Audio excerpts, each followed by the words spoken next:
Good morning. Everybody. Good morning. We are indeed, Chair. Thank you.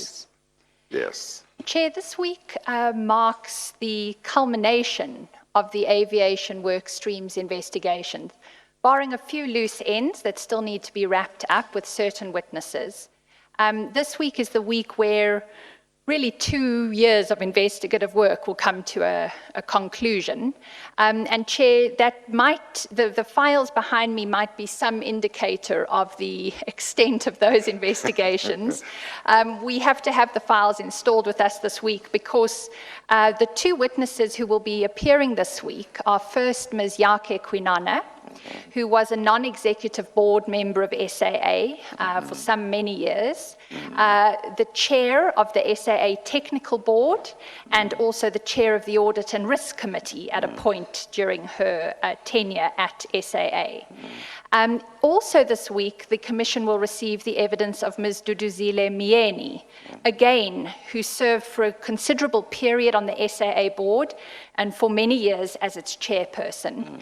And much of the evidence that has been received by this Commission prior to this week has involved Ms. Kwinana or Ms. Mieni in various ways. And so there's a need through the course of their evidence this week to take them to other evidence that's been received in order to give them an opportunity to respond.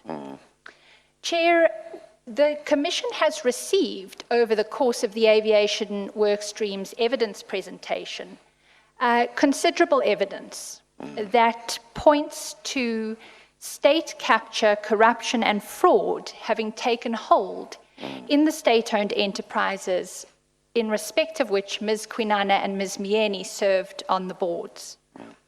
And Ms. Kwinana, who will testify today and tomorrow, herself has been implicated in corrupt acts and in creating a climate of fear and intimidation against those SAA employees and managers who sought to resist unlawful acts. And so today and tomorrow really offers Ms. Kwinana an opportunity to tell her side of the story, so that this Commission is in a position, in due course, to make findings having weighed all the evidence that has been presented to it. Chair, Ms. Kwinana is represented by Ms. Mbanjwa, whom you've met before. I'd like to ask that Ms. Mbanjwa just places herself on record, if we could. Yes. Good morning, Ms. Mbanjwa. Switch on your mic. Oh, I think that might be a wrong one. I think you might have Ms. to Mbanjwa, sit the ones that are active are the ones in the row behind. So if you could take up a position there.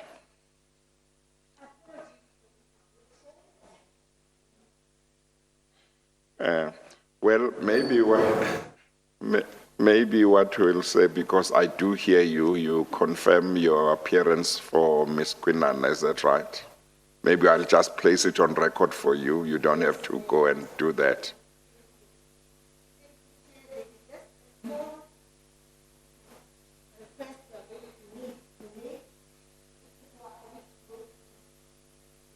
Okay. Okay.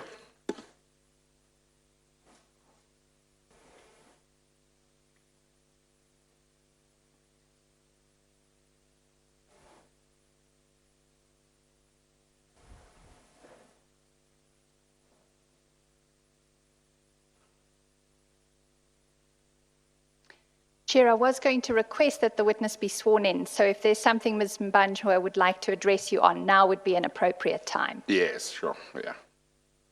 Is your mic working, Ms. Mbanjwa? Yes. Yes. Okay.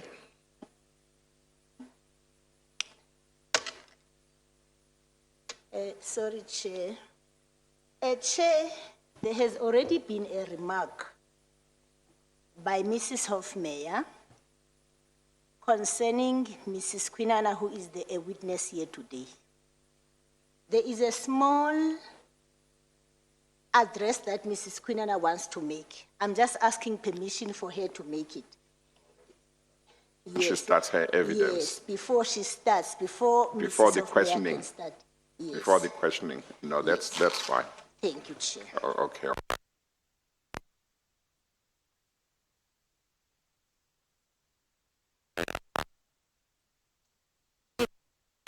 And if we could Yes. swear Ms. Kwinana in, thank Okay, you. please administer the oath of affirmation.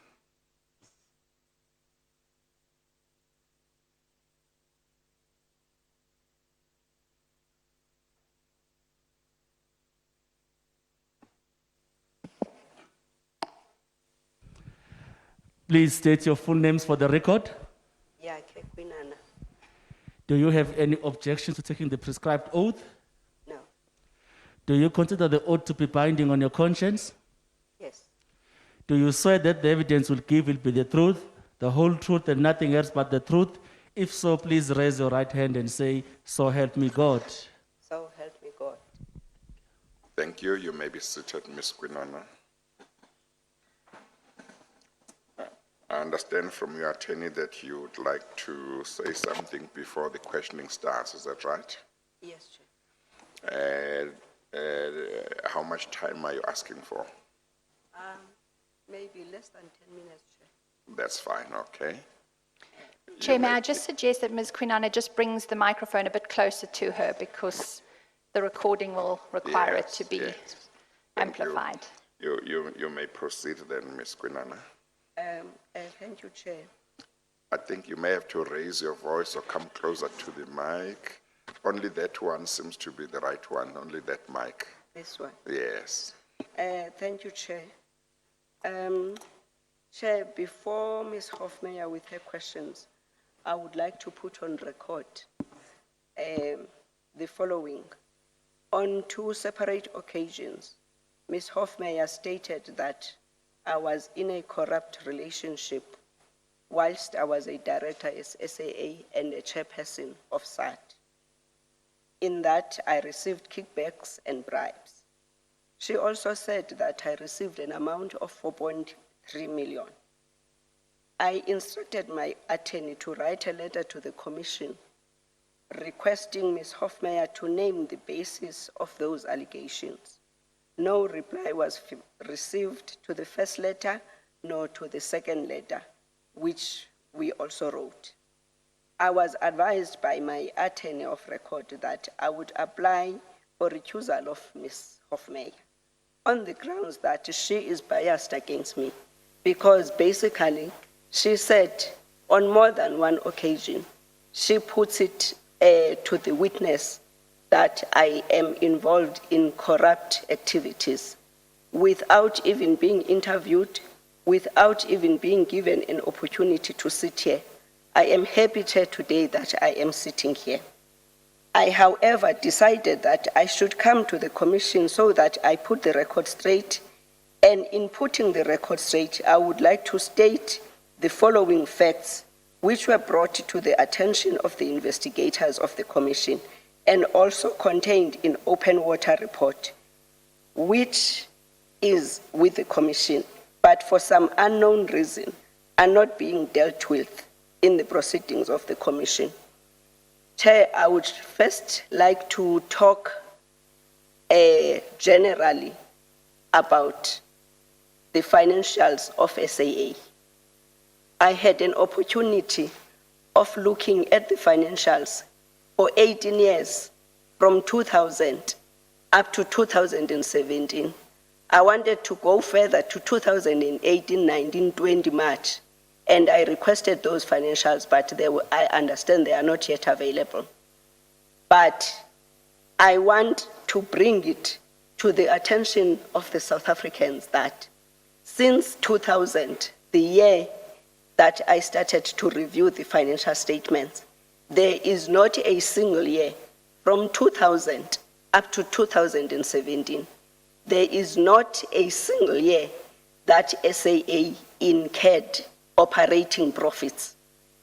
What I mean by operating profits, I mean where the revenue of SAA is enough to cover the expenses of SAA without selling any other item. We all know that in 2001, all the fleet of SAA was sold to finance operating activities. We all know the story of Coleman Andrews, that he went away with 250 million golden handshake despite the fact that SAA never incurred any profits from 2000 up to 2017. And I'm sure even the financials of 2018 that are not yet out will also show exactly the same thing. Now, let me go to the specific, Chair.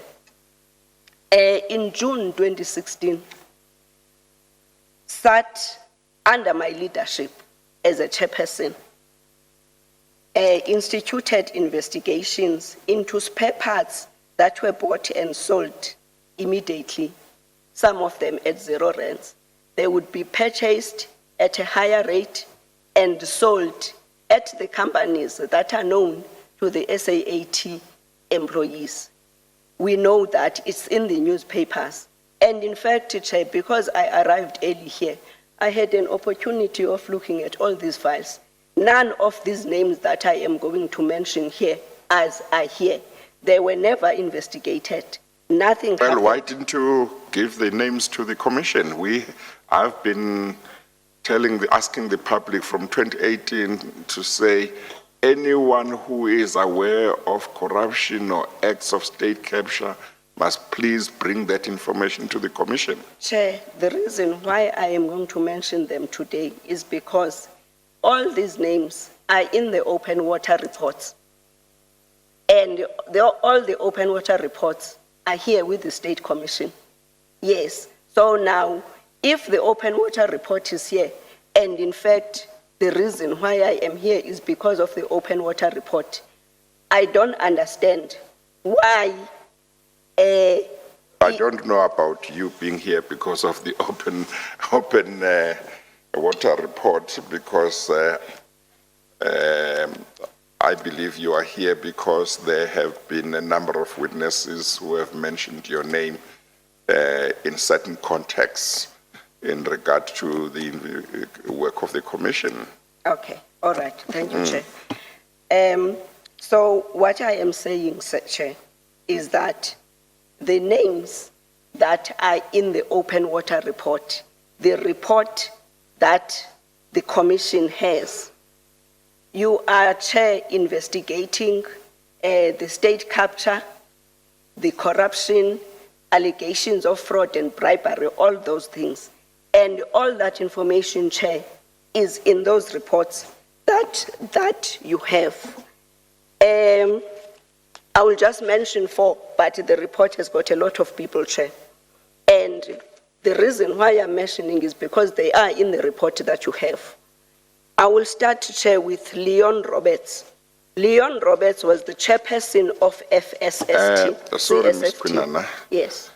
You see, if you want to mention other people, shouldn't you have prepared an affidavit and submitted it to the commission, mentioning those people so that they could be given Rule 33 notices and be warned that you intend mentioning them in the commission, As I said, so Chair, that they could protect their rights as well?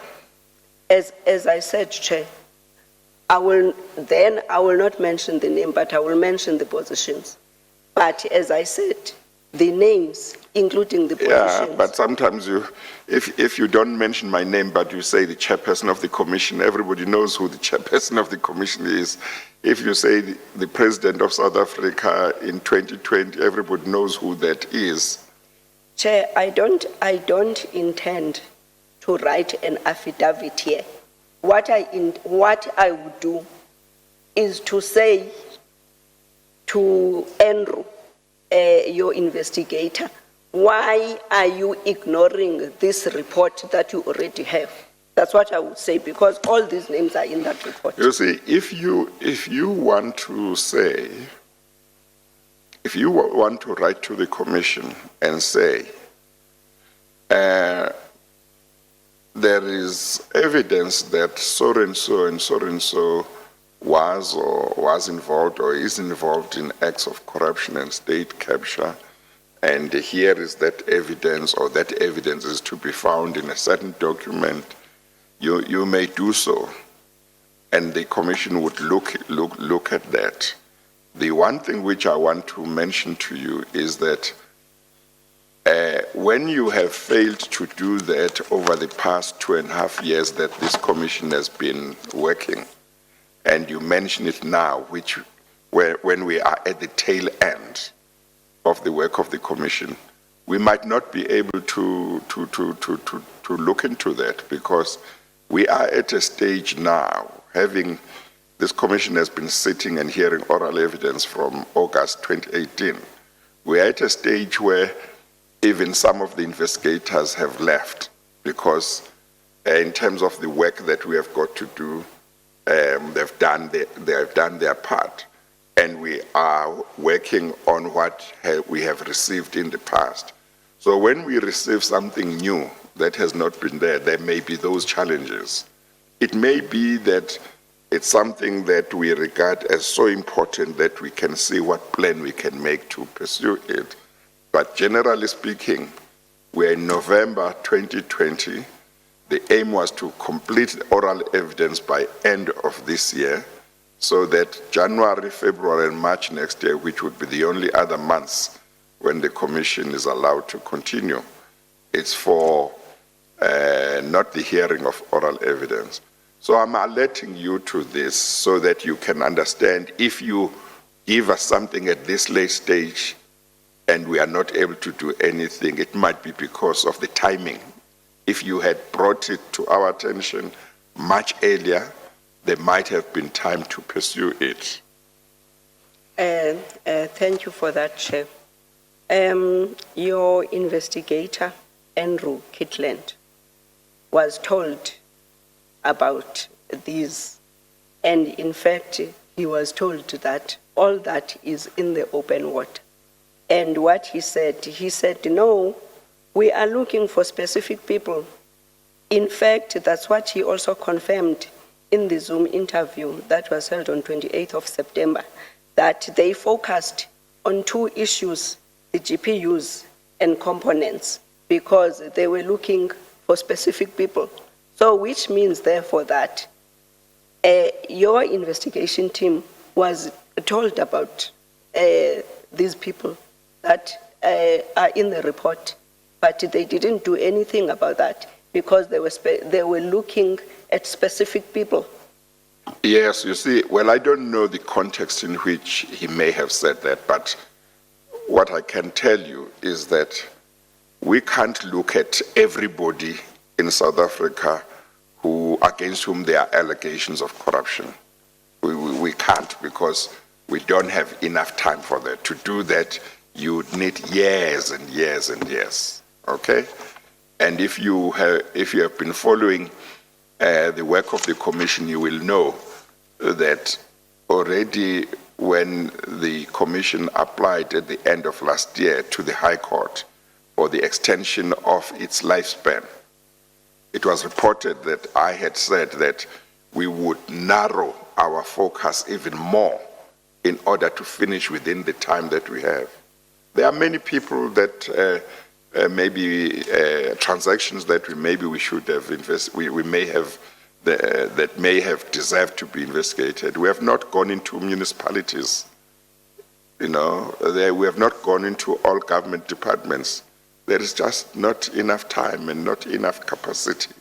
So those who responded to the call of the commission early, when we said, please, South Africans, if you know of somebody who has been involved in acts of state capture or corruption, give us the information. Those who responded early, and if what they told us appeared credible and appeared important, that was identified and followed. We couldn't follow everything. You understand? I understand, Chair, but I have a challenge when a report with so much damning evidence that the commission has, and the commission decides to pick and choose, so to say. And Chair, if there is no time for the people who are already mentioned in the reports that you have, then I really do have a problem. Well, with some that. some of the matters that we are not able to follow because of time constraints and, will be handed over to law enforcement agencies to investigate further.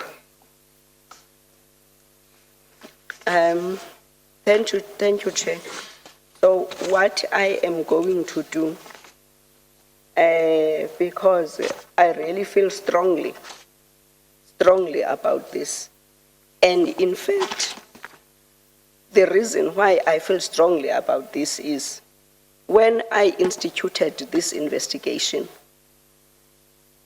my aim, which basically I didn't know that basically I am more or less acting against the tide of looting at SAA Technical.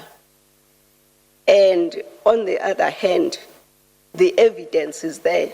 And in fact, there is not a single decision, Chair, that I regret I made when I was the chairperson of South African Technical, when I was the chairperson of the audit committee, and when I was a board member of SAA. I can stand with all the decisions that I made.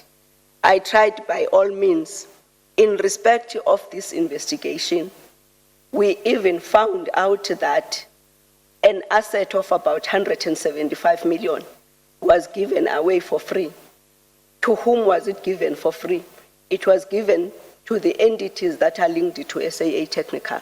I mean, really, why wouldn't your investigators look into that? Did you give us an affidavit with that information? Chair, as I said, this information is with the Commission. So I didn't see a reason for me to give evidence or to give an affidavit on the information that your investigators have. Yes, no, Ms. Kwinana, we are not going to talk in circles now. We have had this engagement. It's been more than 10 minutes. Please wrap up. Thank you, Chair.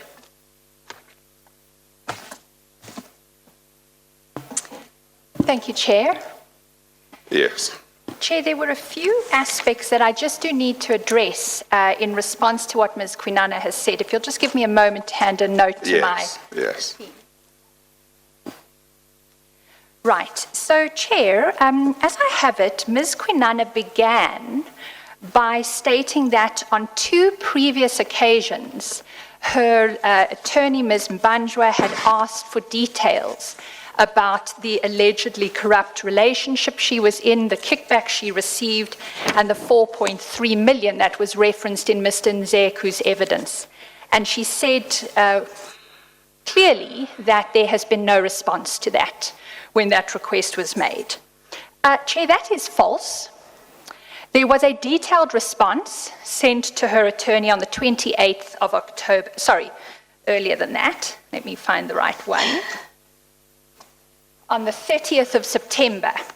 And Chair, that letter is quite an important letter because Ms. Kwinana's already... You might wish to either read it into the record. I will read it into the record, if I may, Chair. It's Because just I think correspondence. For some reason, she might not be aware of it. Indeed. I am aware of it. It Yes. did not address what we were addressing, Chair. Right, Okay, all right. so what happened is on Monday, the 28th of September this year, there was a Zoom meeting held with Ms. Kwinana and Ms. Mbanjwa. That was the first meeting that the Commission was able to secure with Ms. Kwinana, despite inviting her as far back as the 28th of November 2019 to meet with the Commission. She was repeatedly requested to provide an affidavit to the Commission. Neither of that took place until Monday, the 28th of September this year, when a Zoom meeting was conducted with Ms. Kwinana, Ms. Mbanjwa, and members of the legal team and investigation team of the Commission. That meeting, I can only say, deteriorated quite rapidly. It was a meeting that was really to vent a series of attacks from Ms. Kwinana and Ms. Mbanjwa at me, at the investigators, etc. Luckily, we have a transcript of that meeting, which we'll make available if necessary, because since that meeting, there have been repeated claims made about what was said at that meeting, which again are just false. But what Ms. Kwinana and Ms. Mbanjwa got on the 30th of September was a response to this very issue. We began with the open waters reports in the response because, as Ms. Kwinana has done today, reference was made to the open waters reports and repeated statements were made. Today, I really do not want to object. Therefore, what I will do is to simply place on record the manner of presenting evidence. And I would beg Ms. Hofmeyer to please deal with that. No, in no, that no. manner. Ms. Mbanjwa, Ms. Hofmeyer is still addressing me. I'll give you a chance after she has finished. Yes, but Chair, the letters are there. We have You will letters. respond after she has finished. She allowed your client, at your request, we allowed your client to address me. Ms. Hofmeyer never interrupted her when she was addressing me. Ms. Hofmeyer never interrupted you when you made a request. Why are you interrupting her when she's addressing me? Ms. Hofmeyer. Thank you. Chair, the issue of the open waters report came up in that Zoom meeting. There was an allegation that the open waters report was the everything to the Commission, that it was the beginning and end of our investigations. We made it repeatedly clear in that meeting that we look at whatever comes to us, we assess it, but it does not dictate our investigative methods. The role of the Commission is to take what previous forensic investigators and others have done and probe further, and that is what we have done. And then what happened was we clarified that the day after in the 30 September letter. And then there was also the response to the request about, well, where was Ms. Kwinana implicated and how? And this is what was said, Chair, and I think it is important just to read this part into the record. And Chair, I don't want to delay time in this commission. We have so little. Yes, But Chair, yes. there are just repeated allegations, both that I behave inappropriately and should be recused, I'll come to that in a moment, that the investigators act in a biased and unprincipled manner. Last week, the Secretariat of the Commission got told by Ms. Mbanjwa that it acts with bad faith. So it is a litany of attacks on this Commission, its Secretariat, its investigators and its legal team, and there comes a point, I submit, Chair, where it actually needs to be put to bed, so that we can proceed with matters of great importance to this country. This is what was said. In correspondence prior to the meeting, that's a reference to the Zoom meeting, you asked the Commission to indicate the respects in which Zanospark Pty Limited had been implicated in the evidence presented before the Commission. Chair, you'll recall the 4.3 million comes from JM Aviation Ms. Hendricks into Zanospark's account. In response to this request, the Commission sent you a link of the transcript of the evidence of Mr. Vuyisile Nzeku, who testified before the Commission on the 26th of August. Mr. Nzeku's testimony about Zanospark is clearly reflected in the transcript. At Monday's meeting, you demanded that the Commission point out the specific parts of the transcript where Zanospark was implicated. This is not the role of the legal team of the Commission, particularly where a party against whom a summons has been issued is legally represented. Nonetheless, we draw your attention to the fact that the evidence pertaining to Zanospark appears from pages, and then we give all the pages referenced in the transcript. We then go on. These passages from Mr. Nzeku's testimony dealt with the fact that, after JM Aviation made a 6 million rand profit on the sale of GPUs to Swissport South Africa, an aggregate amount of 4.3 million was paid by Mr. Nzeku through JM Aviation and his wife, Ms. Hendricks, to Zanospark. This money was then paid out to Ms. Kwinana's personal account. While Mr. Nzeku claimed that this money had been paid in order for Zanospark to invest money in forex trading on his behalf, the bank statements show that the money was instead paid directly to Ms. Kwinana. In fact, Zanospark did not have any license to trade in Forex or any license as a financial services provider, which it would have required if it were to have been legally investing the money on Mr. Nzeku's behalf. Zanospark therefore appears to have been used to direct funds from JM Aviation to Ms. Kwinana shortly after she ceased to be a member of both SAA and SAA Technical. This implicates Zanospark as a potential conduit for kickback payments to from one of SAAT's suppliers to its former chairperson, Ms. Kwinana. Chair, nothing could be clearer, I submit to you today, than precisely what the implication was, precisely what Ms. Kwinana is going to be asked about in her questions today.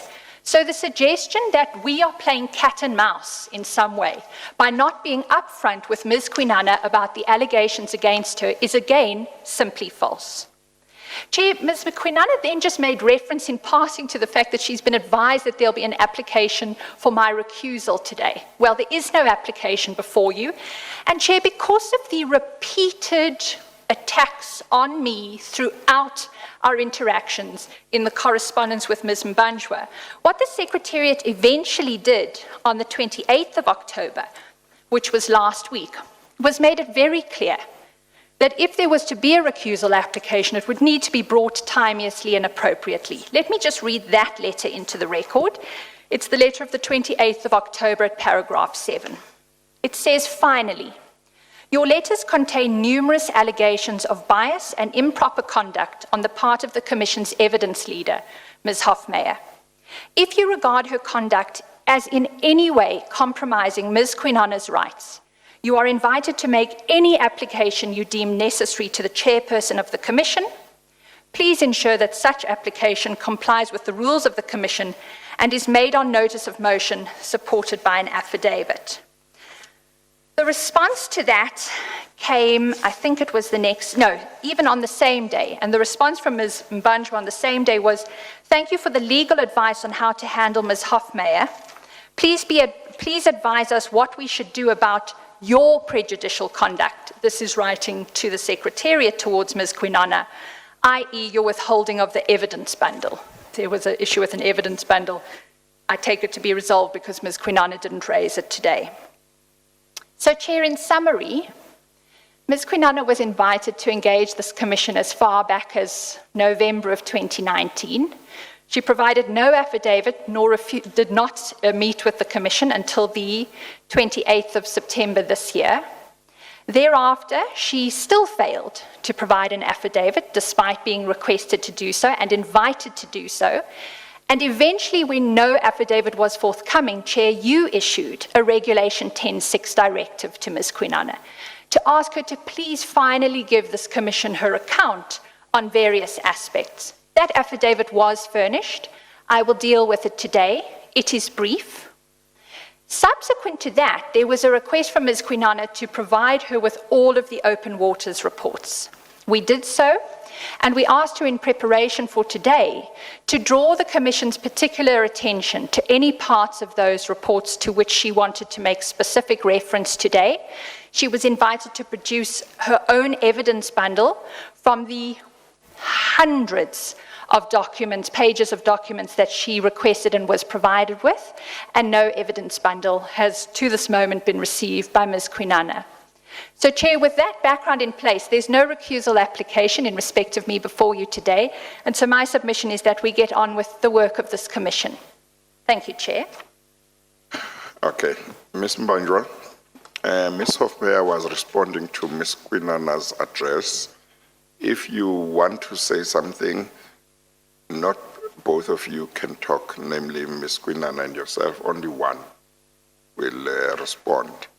You must decide whether it will be Ms. Kwinana who responds or you will respond, but only one of you will be allowed to respond. With your permission, Chair, it will be me who will respond. Okay. Yes, and if I can begin responding now. Yes. You see, Chair, the unfortunate part about this is there has been a statement that the allegation that there was no response to the specific letters is false. You did point out, Chair, that that letter, which was a response, should perhaps be shown to Mrs. Kwinana and to myself. She said she knows the letter. Ms. Kwinana said she knows the letter. If I recall well, Chair, what Mrs. Kwinana said, she said, you are referring to an incorrect letter. Yes. Be that as it may be, and this is what I was objecting to in the beginning, and I was saying, I'm placing the objection so that it covers all objections. Whenever a person is referred to, whenever a document is placed in evidence, and I'm saying this well aware that the commission is not a court of law, but it just Let makes... me, Ms. Mbanjwa, let me just tabulate to me first what the points are you want to respond to so I can weigh them and see whether there is really a need for us to delay the commencement of Ms. Kwinana's evidence. That is also our difficulty, Chair. When Ms. Hofmeyer talks, she is free to talk. And when we place something, and I think we were invited here as legal representatives. No, Ms. Well, if Kwinana I may was... finish, Chair. No. Ms. Kwinana was allowed to talk. You were allowed to talk. You have previously been allowed to talk. No, Chair, You I are being wouldn't be allowed to talk, but I don't want you to take too long. I want to know in No, advance Chair. the And points. Let's put it on record now, Chair. I've Yeah. not been allowed to talk because what I am here to do is to represent Ms. Kwinana. And the first thing I asked is not even a Ms. controversial thing. Ms. Mbanjwa, I'm not going to allow you to waste this commission's time. Tell me the points on which you want to respond. Is the letters. Then I can assess whether it's necessary for me to give you time to respond on those points. It's the letters, Chair. What about the letters? What's the point about the letters? We did not receive a response to the letters. That's fine. You didn't receive yeah, that's fine. That's on record. You have now said it. What else? What other point do you want to address me on? It's the fact that it is not correct to say we received the response to these letters. That is what I was addressing.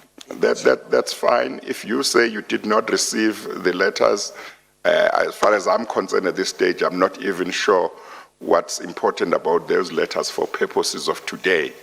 If you say you didn't receive those letters and Ms. Hofmeyer says you Can I received the address the letters, Chair on the for importance? purposes of today, what's the importance of your Thank you, response to Chair. that? Thank you, Chair. The importance of these letters and the reason why they were written and the reason why a direct answer was needed is because we are taking the view that what Ms. Hofmeyer does is to make conclusions on evidence that has not been tested, and sometimes even incorrect conclusions.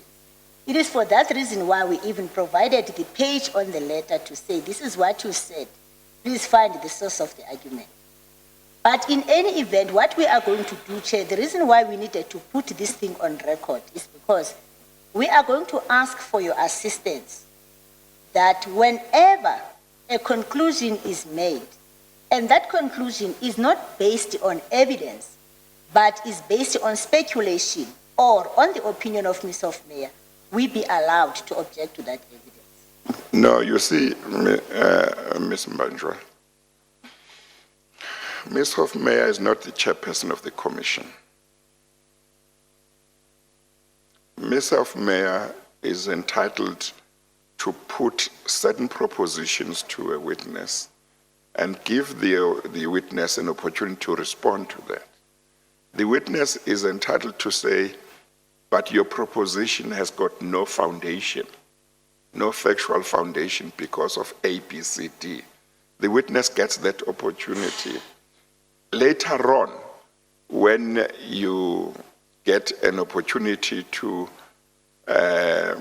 either present argument or make written submissions with regard to your client's evidence, you will be able to say the following propositions put to my client, to the witness by Ms. Hofmeyer were incorrect, blah, blah, blah, blah.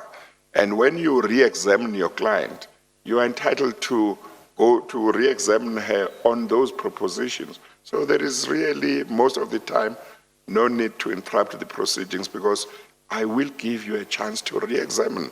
And the purpose of re-examine is to clarify things that might not have been clarified during the questioning. So you will get that chance. One last response, Chair. This is the second witness I'm coming with to the commission. You will recall that we have a witness who testified here in February. Up till today, we have not even received a date for the re-examination. That is number one. And secondly, the other prejudice which we suffer is this. When Ms. Hofmeyer makes these propositions, which we are of the respectful view that they are unfounded, and we are not allowed to respond. Let us say for argument's sake, because with the last witness, she took 5 days. And then when we asked for a chance to re-examine, we were told that we will only re-examine for 2 days. Now, if Mrs. Kwinana is going to be here for 2 days, using basic mathematical whatever, I think that we will only be given 15 minutes to re-examine. It is for that reason why we are saying, Chair, please, when a document is given to the witness, can she first, before a conclusion is made about the document? No. Ms. Mbanjwa, you are not going to dictate to the evidence leader how to do her job. I now stop you from addressing me. I've asked you on what issues you want to address me. I now stop you from addressing me on those issues. I've had enough of you. We need to move on. Ms. Hofmeyer, go ahead and start questioning Ms. Kwinana. Thank you, Chair. Ms. Kwinana, I'd like to, just before we begin, Ms. Kwinana's evidence bundle, Chair, if we could enter it into the record as bundle DD33, and then as we've done previously, when I go to specific documents, we'll identify them as the DD33 exhibits, and we'll enter them individually, with your leave. Yes, the file that we are going to use for the evidence of Ms. Kwinana will be referred to as bundle BB33. Thank you, Chair. And the first of those documents in the bundle is, in fact, the affidavit that Ms. Kwinana did provide to the Commission in response to your Regulation 10.6 directive. And it commences at page 1 and it runs to page 10 with a single annexure, a Memorandum of Understanding annexure. Yes. And so if that can be item 1 and item 2.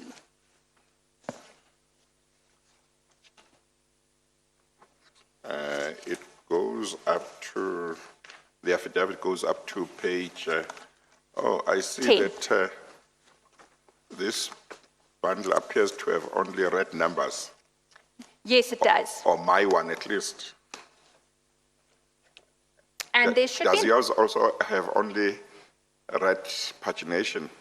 Mine was printed at my computer at home, which does not have color printing. So I have lost any color, but I suspect everyone Ms. else's Kwinana, bundles have the red. The bundle in front of you, the page numbers at the top, have you got both those written in red and those written in black, or have you got only one color?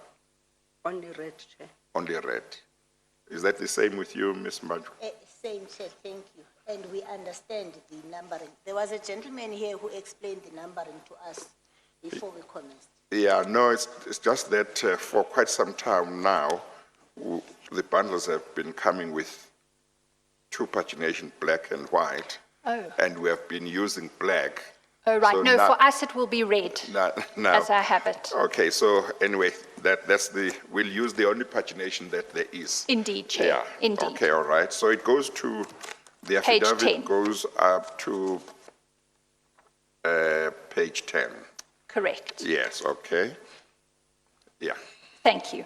Ms. Kwinana, if I can then just commence with a bit about your background. As I understand it, you're an auditor, correct? Yes, Chair. And what qualifications do you hold?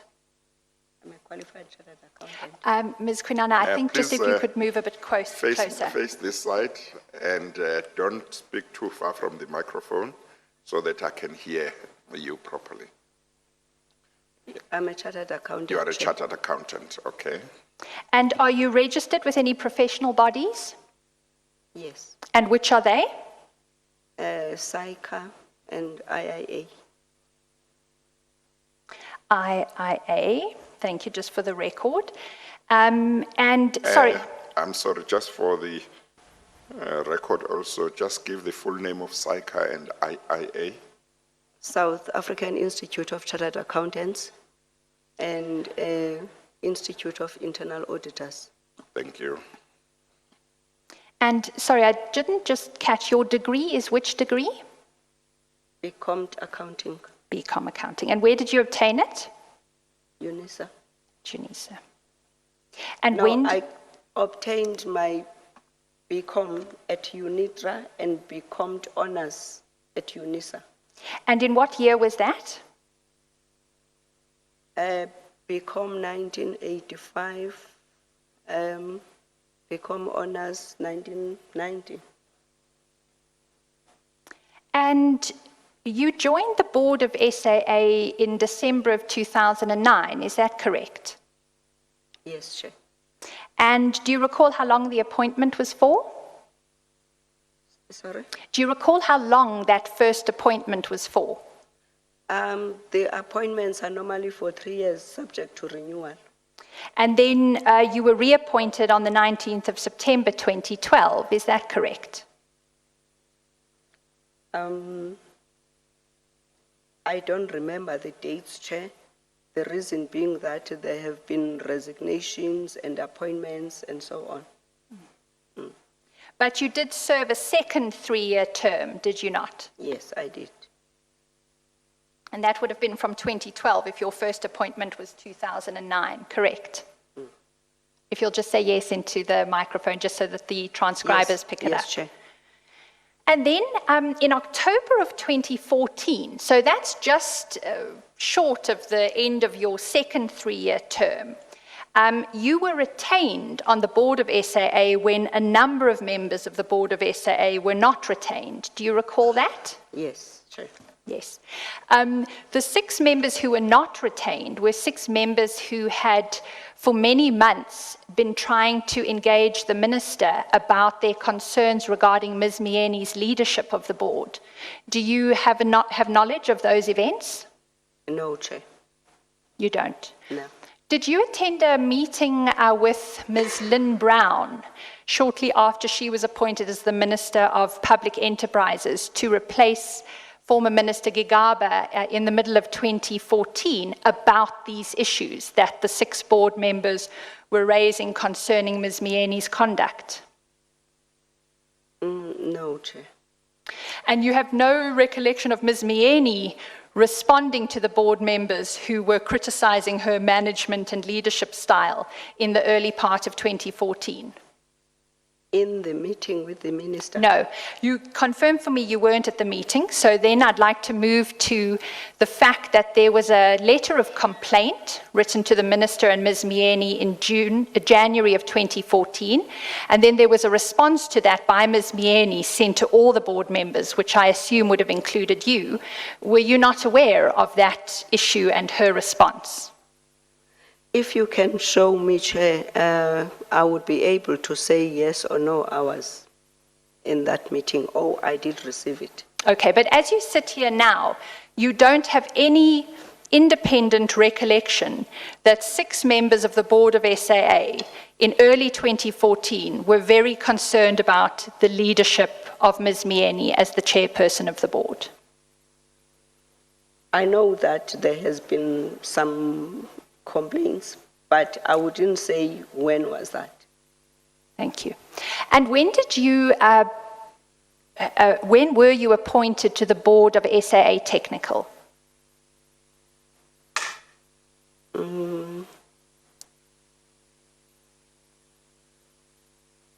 I will not have the date, Chair. Do you have a year? Maybe 2014 or 2015. Right. And do you recall when you were appointed as the chairperson of the Audit and Risk Committee at SAA? No, but I think the company secretary would be in a position to give you all those dates. I really do not have them. That's fine. We'll go to pertinent documents when it becomes relevant. I was just getting a sense of the landscape of your background at SAA at this point. I'd then like to move to your relationship with Mr. Vuyisile Nzeku. Now, this is something that you did address in your affidavit in response to the chairperson's Regulation 10.6 directive, and we can pick that up at page 8 of Exhibit DD 33 in front of you. Oh, Ms. Hofmeyer, unless I did not hear you, it looks like you may have forgotten to ask Ms. Kwinana to confirm that this is her affidavit and ask me to admit it as an exhibit. We did admit it as an exhibit, DCJ, but then I missed actually asking her to confirm her signature. So we issued it as the Well, Exhibit 1, pages 1 to 10, I think. You may have asked Oh. me and I didn't hear because I Certainly. didn't mark it. Normally when I admit it, I mark it. Indeed, Chair. Then Yeah, let's do but- that. but- Apologies. But has she confirmed, or she hasn't confirmed that? No, Yeah, no. let's get her to confirm That's my affidavit, that Chair. and her signature, then I can admit it. So if we turn to page 10, can you confirm that that's your signature, the first signature on page 10 at the top of the page? Yes, Chair. And that this is your affidavit that you deposed to on the 14th of October? Yes, Chair. And you confirm the correctness and truth of the averments in that affidavit? Yes, Chair.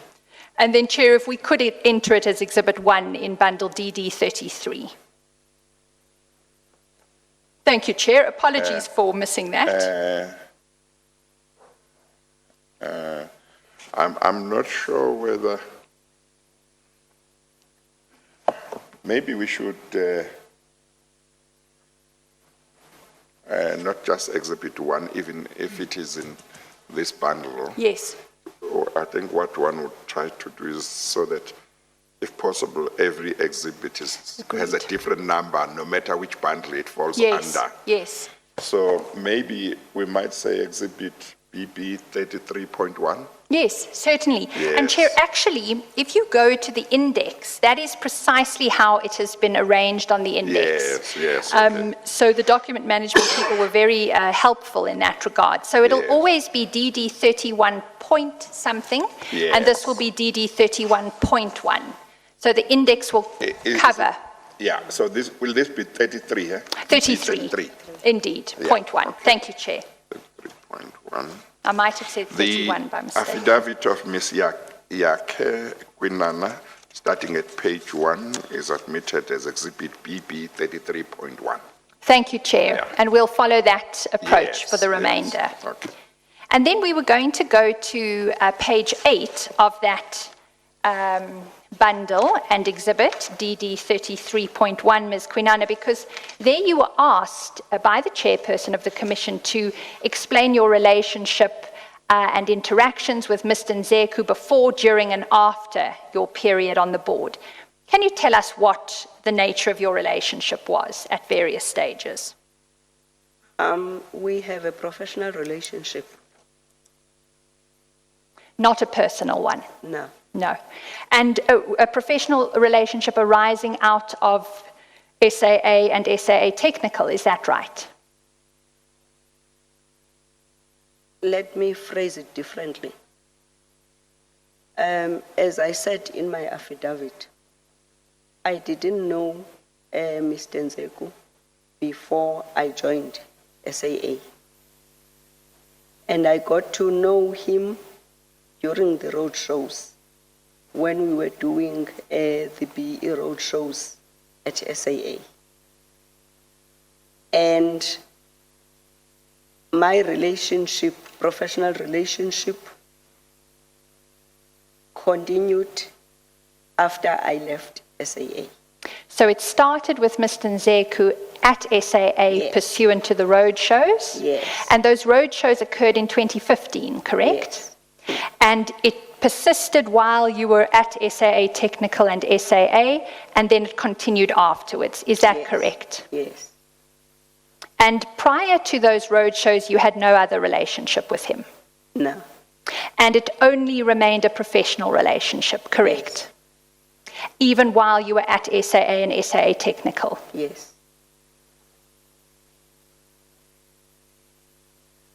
You had dealings with him around the Swissport ground handling contract, did you not? Not really. Well, explain not really. Did you or did you not? I will not say yes or no, but let me explain. The only time that I met with him in respect of Swissport was when they wanted some, like, the Swissport contract basically was, had a problem. It was irregular. And it had been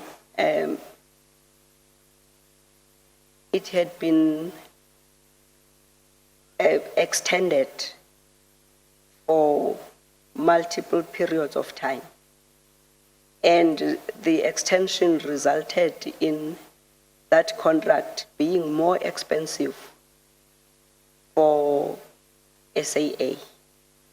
It was expensive, firstly, and secondly, it was tedious because after 6 months, there was the submission from management. After each and every 6 months, submission from management, and it became expensive. And therefore, when we wanted to regularize it, because also again, if you are paying a contract, a service without the proper contract, then that is an audit query. So during those meetings, there were also these road shows that I was talking about, where basically we were saying SAA is open for business to black people. And then I remember him in one meeting with the CEO of Swissport. And in fact, that meeting did not even take 5 minutes. So basically, that was the only time, in fact, that was the only time that I met him and the CEO of Swissport. Thank you. And did you have any other interactions with him, telephonically or otherwise? Oh yes, we had many telephone calls. Yes. Why? You see, the BE issue at SAA has been a problem, and people do not know and did not know how to implement it.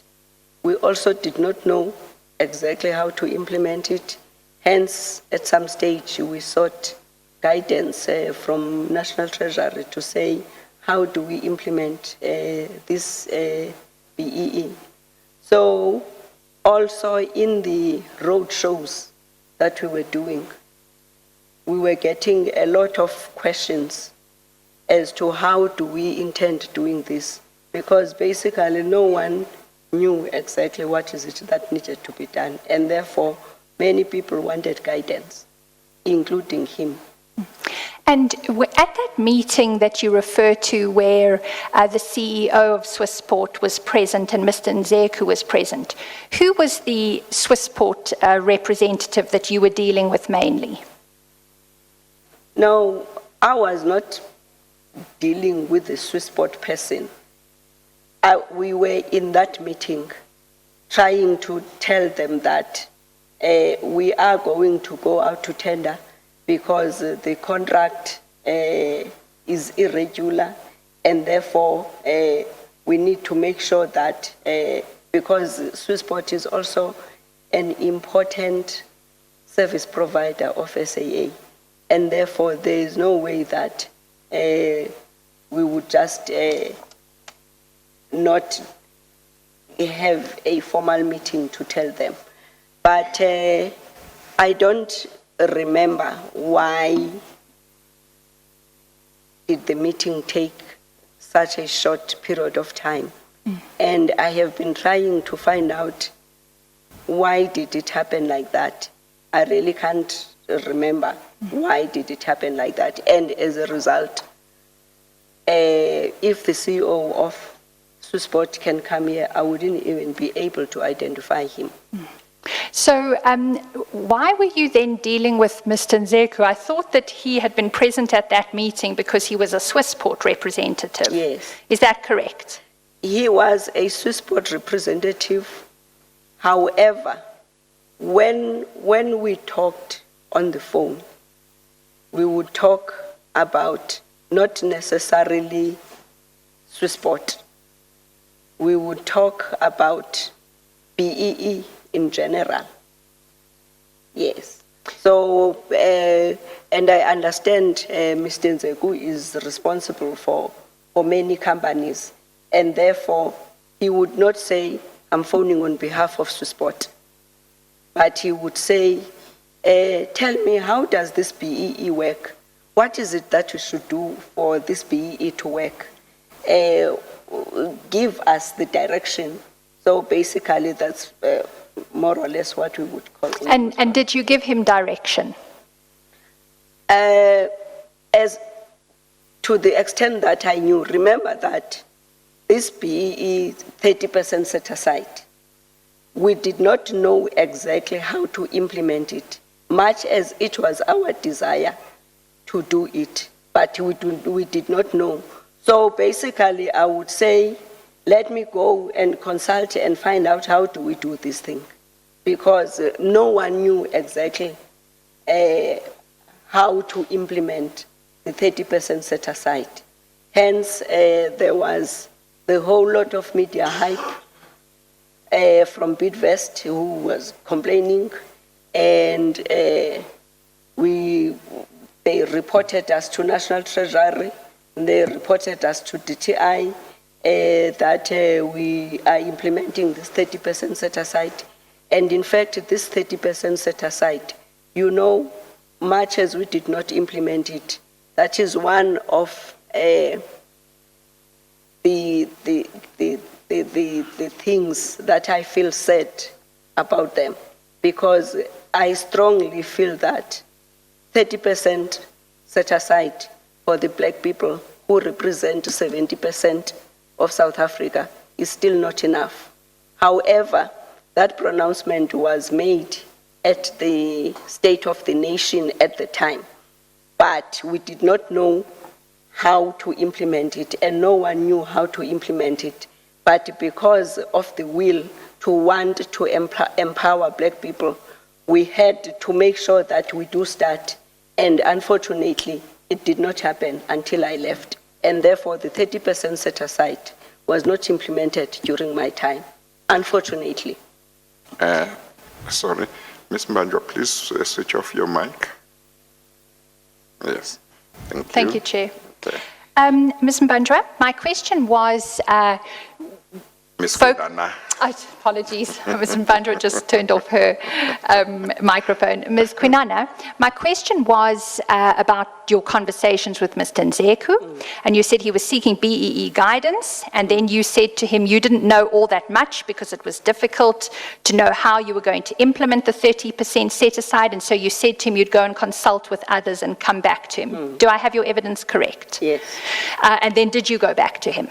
Yes, I would go back to him. I go back to everyone. When I said I will go back, I do go back. And what did you tell him when you went back?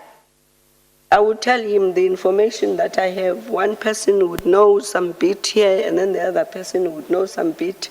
The other person would say, I don't know about this portion. So basically... So you were advising him on bids? On? Bids. Did you say No, bids? I'm saying... Apologies. Bits and pieces of information. Oh, sorry, bits, I see. Sorry, I didn't hear that correctly. So you gave him a bit of information here and a bit of information there about BEE suppliers and SAA and SAA Technical. Is that right? Not necessarily at SAA and SAA Technical. As I am saying, he would not say, how do you apply it at SAA?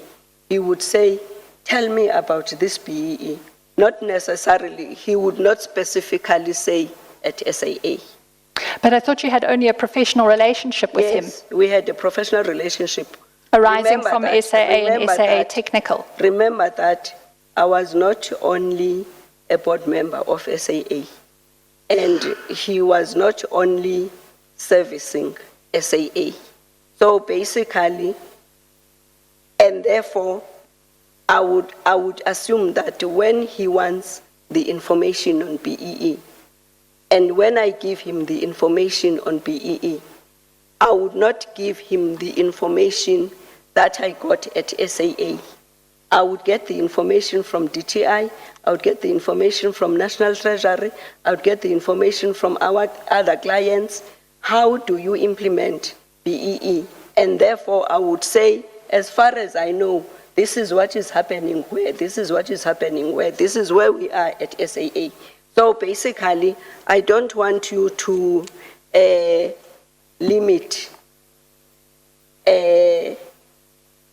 what you are saying to SAA, because he is a business person who is responsible for other companies other than SAA.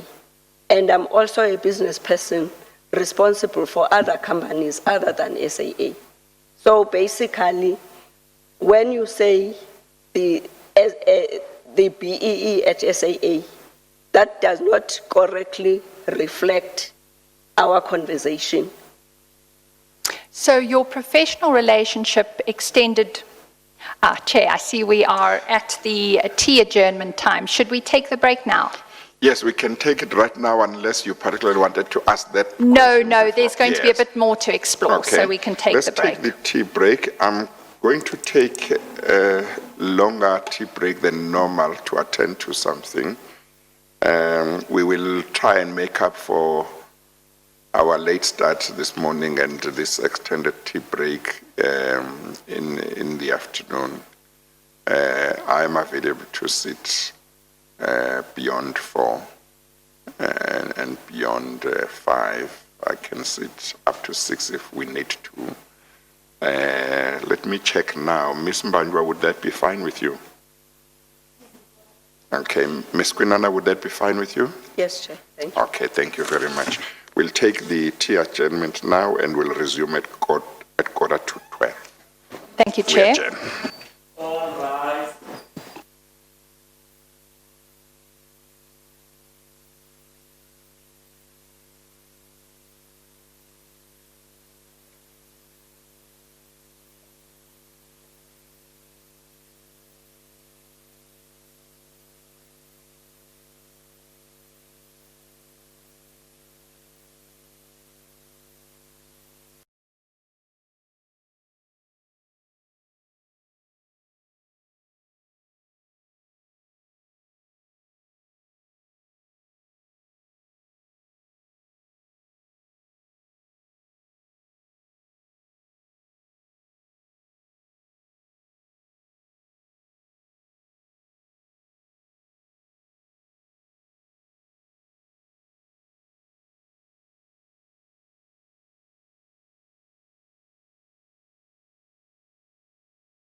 Okay, let's proceed. Thank you, Chair. Chair and Ms. Kwinana, I've just been notified by the sound people that it is sometimes difficult to pick up your speaking, Ms. Kwinana. So if you'll just make sure that you move as close to the microphone as possible, and feel free to leave the microphone on at all times. Ms. Kwinana, just before the break, we were just talking about your interactions with Mr. Nzeku, and I understood you to say you had been to one meeting with him, and that was the meeting with the Swissport CEO. Is that correct?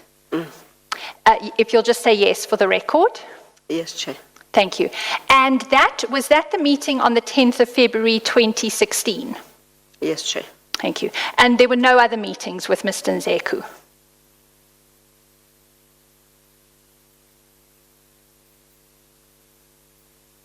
Not that I remember.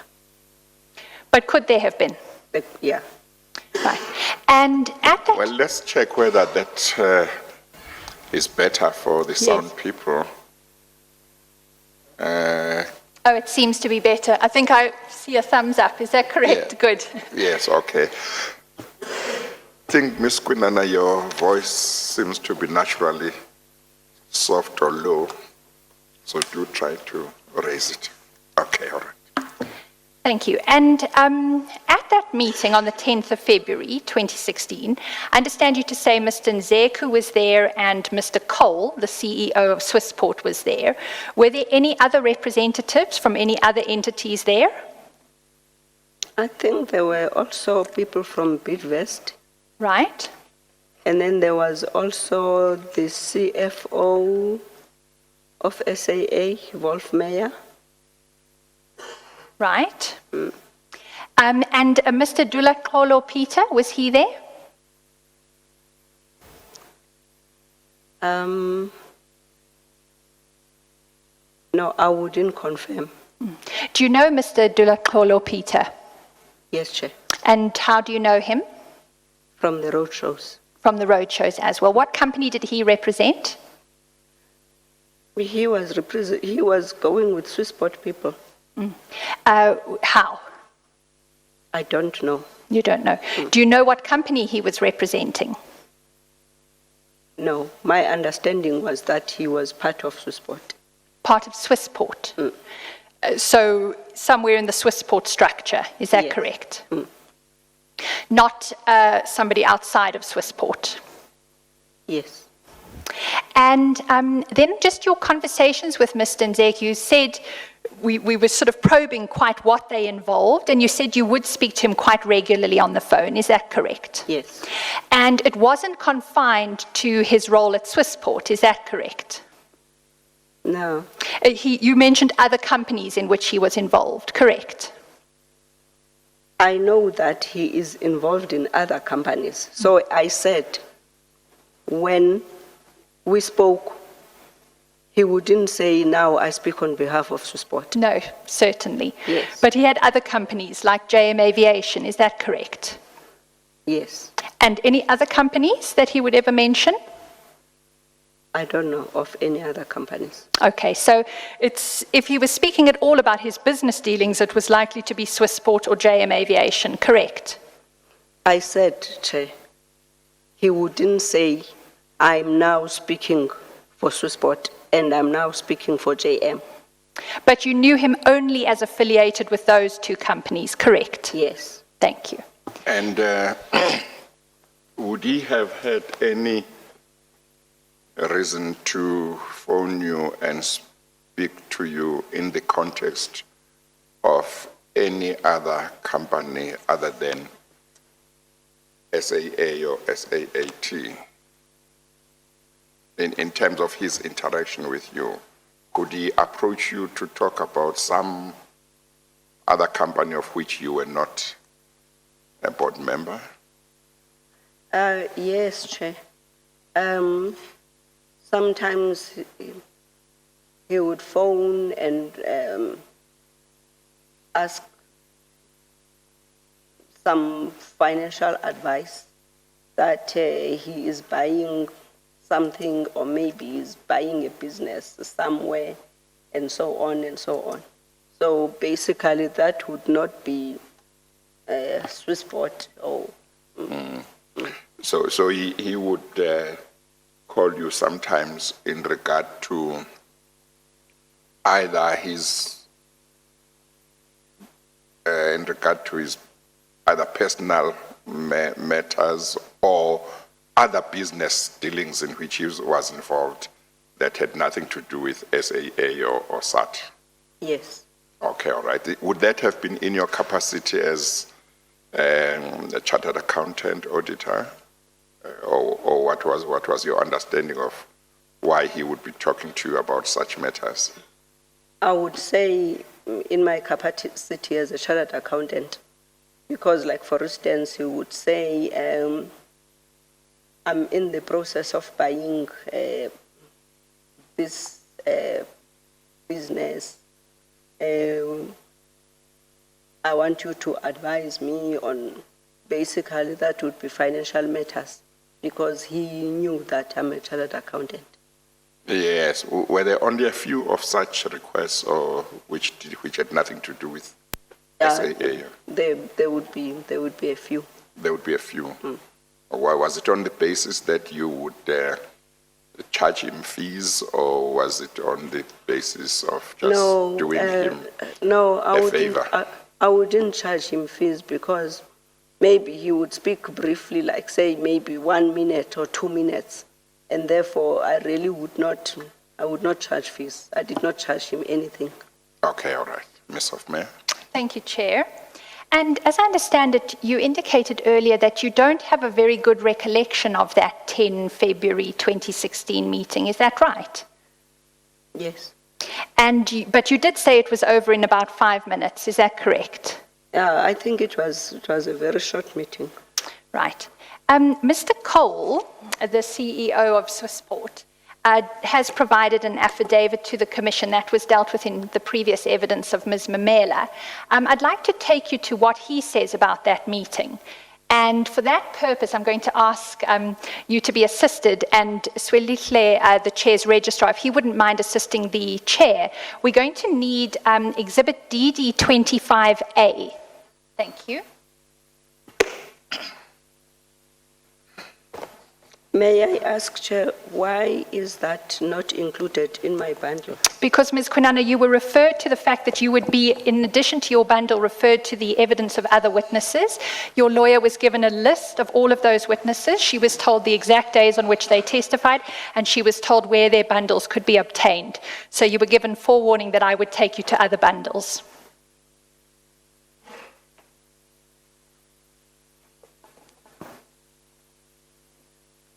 Have you got the page number?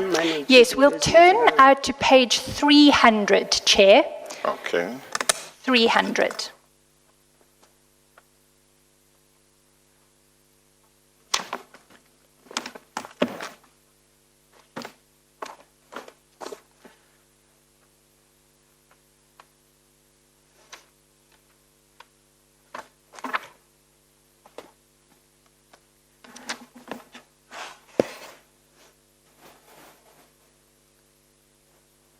And just before we go further, Ms. Kwinana, I'd just like to get a sense of how much of the Commission's proceedings you have watched. Did you watch Mr. Nzeku's evidence? Yes, Chair. Yes. And have you watched Ms. Mamela's evidence before the Commission? Some of them. Some of it. She gave evidence both in February and then more recently on the 1st of October. Which of those did you watch? No, I would not be able to say I watched this one. No, I definitely will not be able to do that. Okay, but you've seen some of Ms. Mamela's evidence, is that correct? Thank you, and you've confirmed you did see Mr. Nzeku's. Right, so let's go to page 300. Now, Chair, we've already dealt with this affidavit, this email, because it was an email that we dealt with. Well, let me go back a bit. Mr. Cole's affidavit was dealt with both in Mr. Nzeku's evidence and in Ms. Mamela's evidence. It appears in Ms. Mamela's bundle, DD25, which is why we have it in front of us at the moment. Yes. And what this is this is an email that Mr. Cole writes on the 12th of February 2016, which is 2 days after the meeting on the 10th of February 2016. You can confirm, Ms. Kwinana, that the meeting took place on the 10th of February 2016. Is that correct? You know, I don't even think that I would call it a meeting. Oh, right. Yes, 5 minute Encounter. encounter. Does encounter make it? Okay, well, Mr. Cole thought that it was a meeting, so let's go to paragraph 1, 2, 3, 4, 5 on page 300 of his email of the 12th of February. And he's sending this... I'm sorry, so just to, let's record Yes, who certainly. the email Thank is you. from, who it is to, and what the subject matter was. Thank you, Chair. Yes.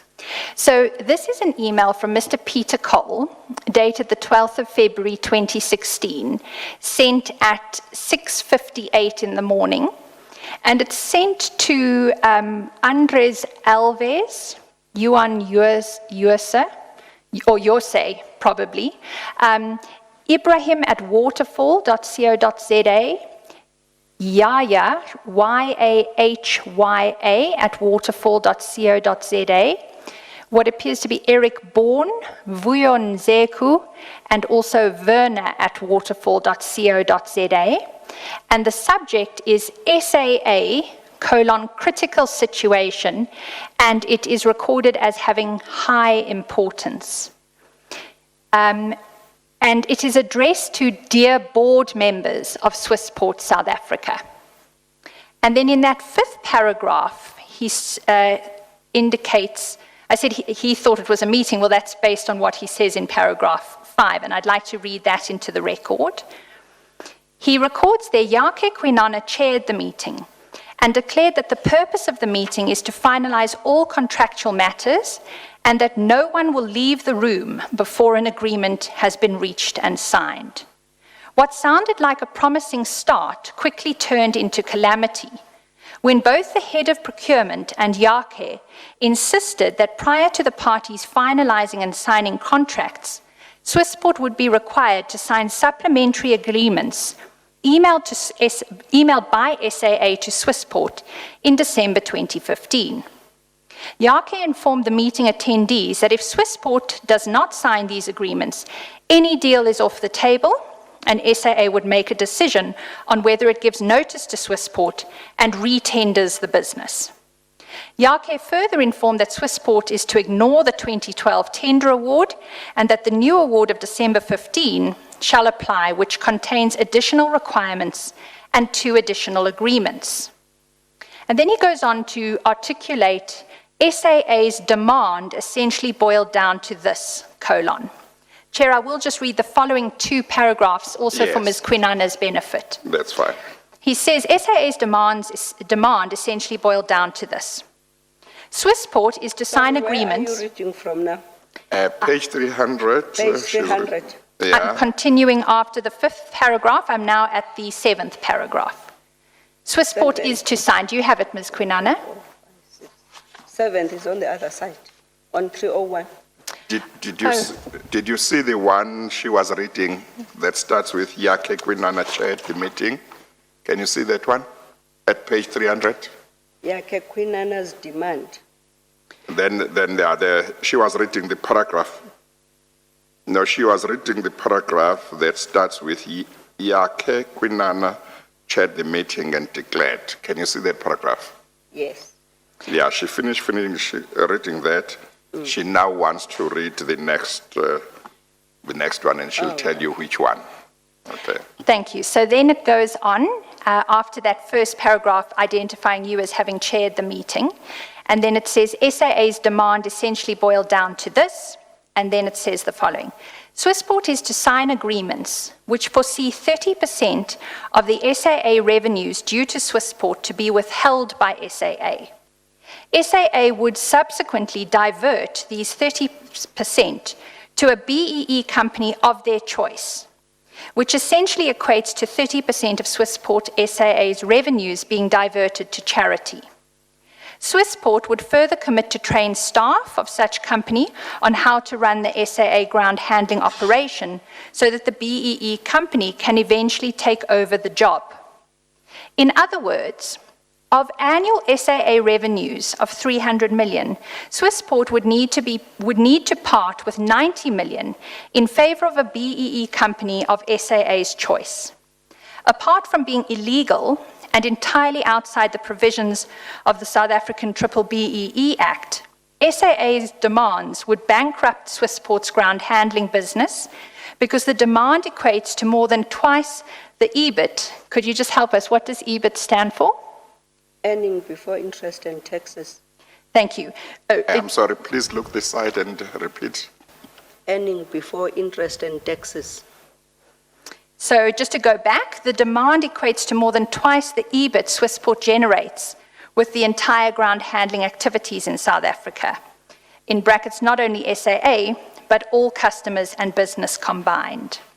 Hence, Yakhe's demand fell nothing short of demanding that the CEO of Swissport South Africa must sign on the spot that he accepts the bankruptcy of Swissport's ground handling division, or else SAA will sever the relationship with Swissport. I think he says severe, but he actually means to say sever. Yes, yeah. Ms. Kwinana, does that refresh your memory about what transpired at that meeting? Definitely no, Chair. It does not. No. Why does it not? You don't remember. You don't remember the meeting. There was a meeting, Chair. That's why I'm saying it was an encounter. Yes. Yes. So basically, I don't remember us discussing this. You have no memory of that being discussed? No. So is he just making up a very detailed account of a meeting 2 days after it occurred? Yes, Chair.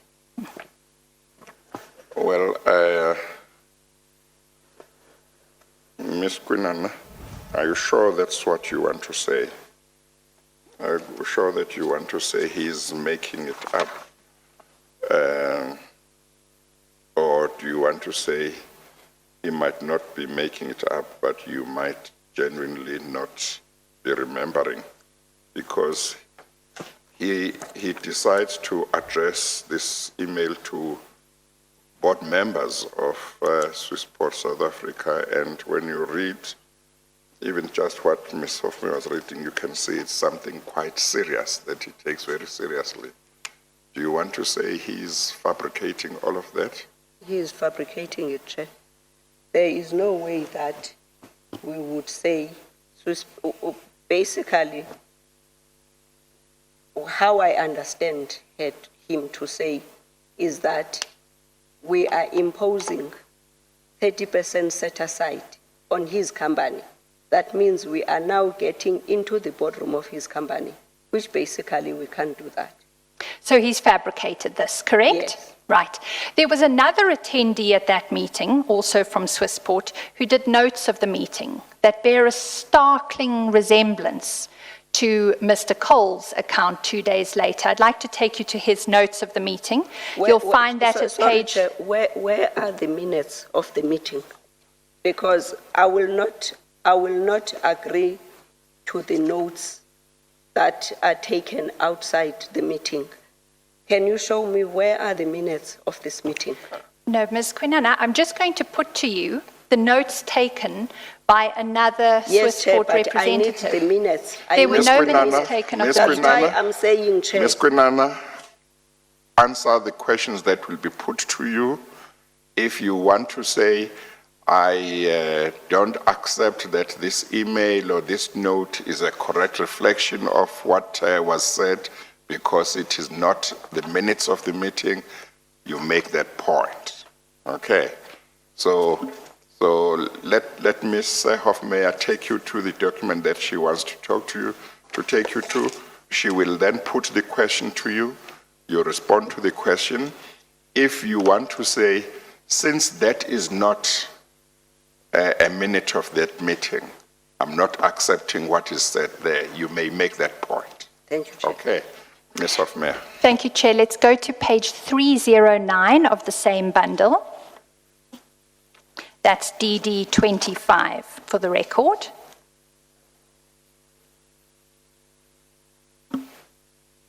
So, Apologies, Chair, I'm not objecting. Sarah? I just want, initially Mrs. Hofmeyer had said that she is taking Mrs. Kwinana to the affidavit that was submitted by Peter Cole. I don't know, can I get a Oh, reference? okay. to- No, I think you are right. She had said she was going to take us to the affidavit. yes, Miss- so yes. apologies. These are exhibits to the affidavit. To the affidavit. I just failed to give the reference to the Yes. affidavit. The affidavit commences Yes. at page 229. Okay, and these are annexures to the Indeed. affidavit. Apologies, I did move Yes. quickly ahead, but Ms. Mbandra is absolutely correct. Yeah. The affidavit commences at 229. These are the exhibits to the affidavit. We've Yes. looked previously at Exhibit 6, which was Mr. Peter Cole's notes about the meeting 2 days after it occurred. And then I'm taking Ms. Kwinana to page 309, which were meeting notes prepared by a Mr. Bob Gurr, who was the Swissport South Africa commercial director at the time. And you'll see these are meeting notes, and under attendees, the attendees include Mr. Cole and Mr. Gurr. They also, Mr. Dulakholo Peter was at that meeting. Does that refresh your memory? Yes, Chair. Yes, so you can confirm he was there. Yes. And you understood him to be there? sorry? Sorry, Chair.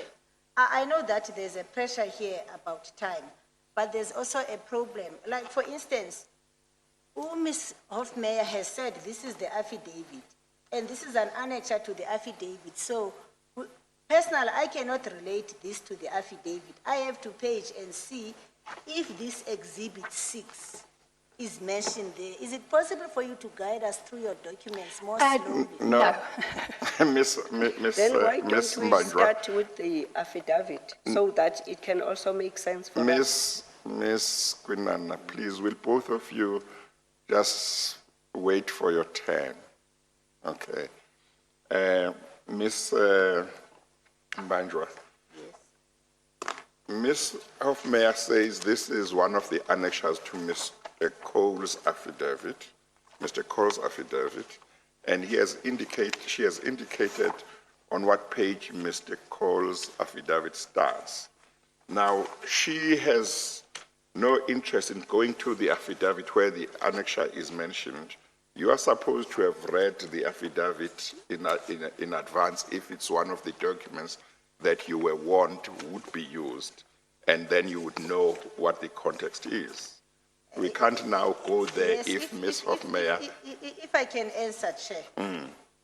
Generally, if a person makes an affidavit, and I know that Chair and Ms. Hofmeyer will agree with me, if you have annexures to that affidavit, normally the annexures will be numbered, annexure, this and that.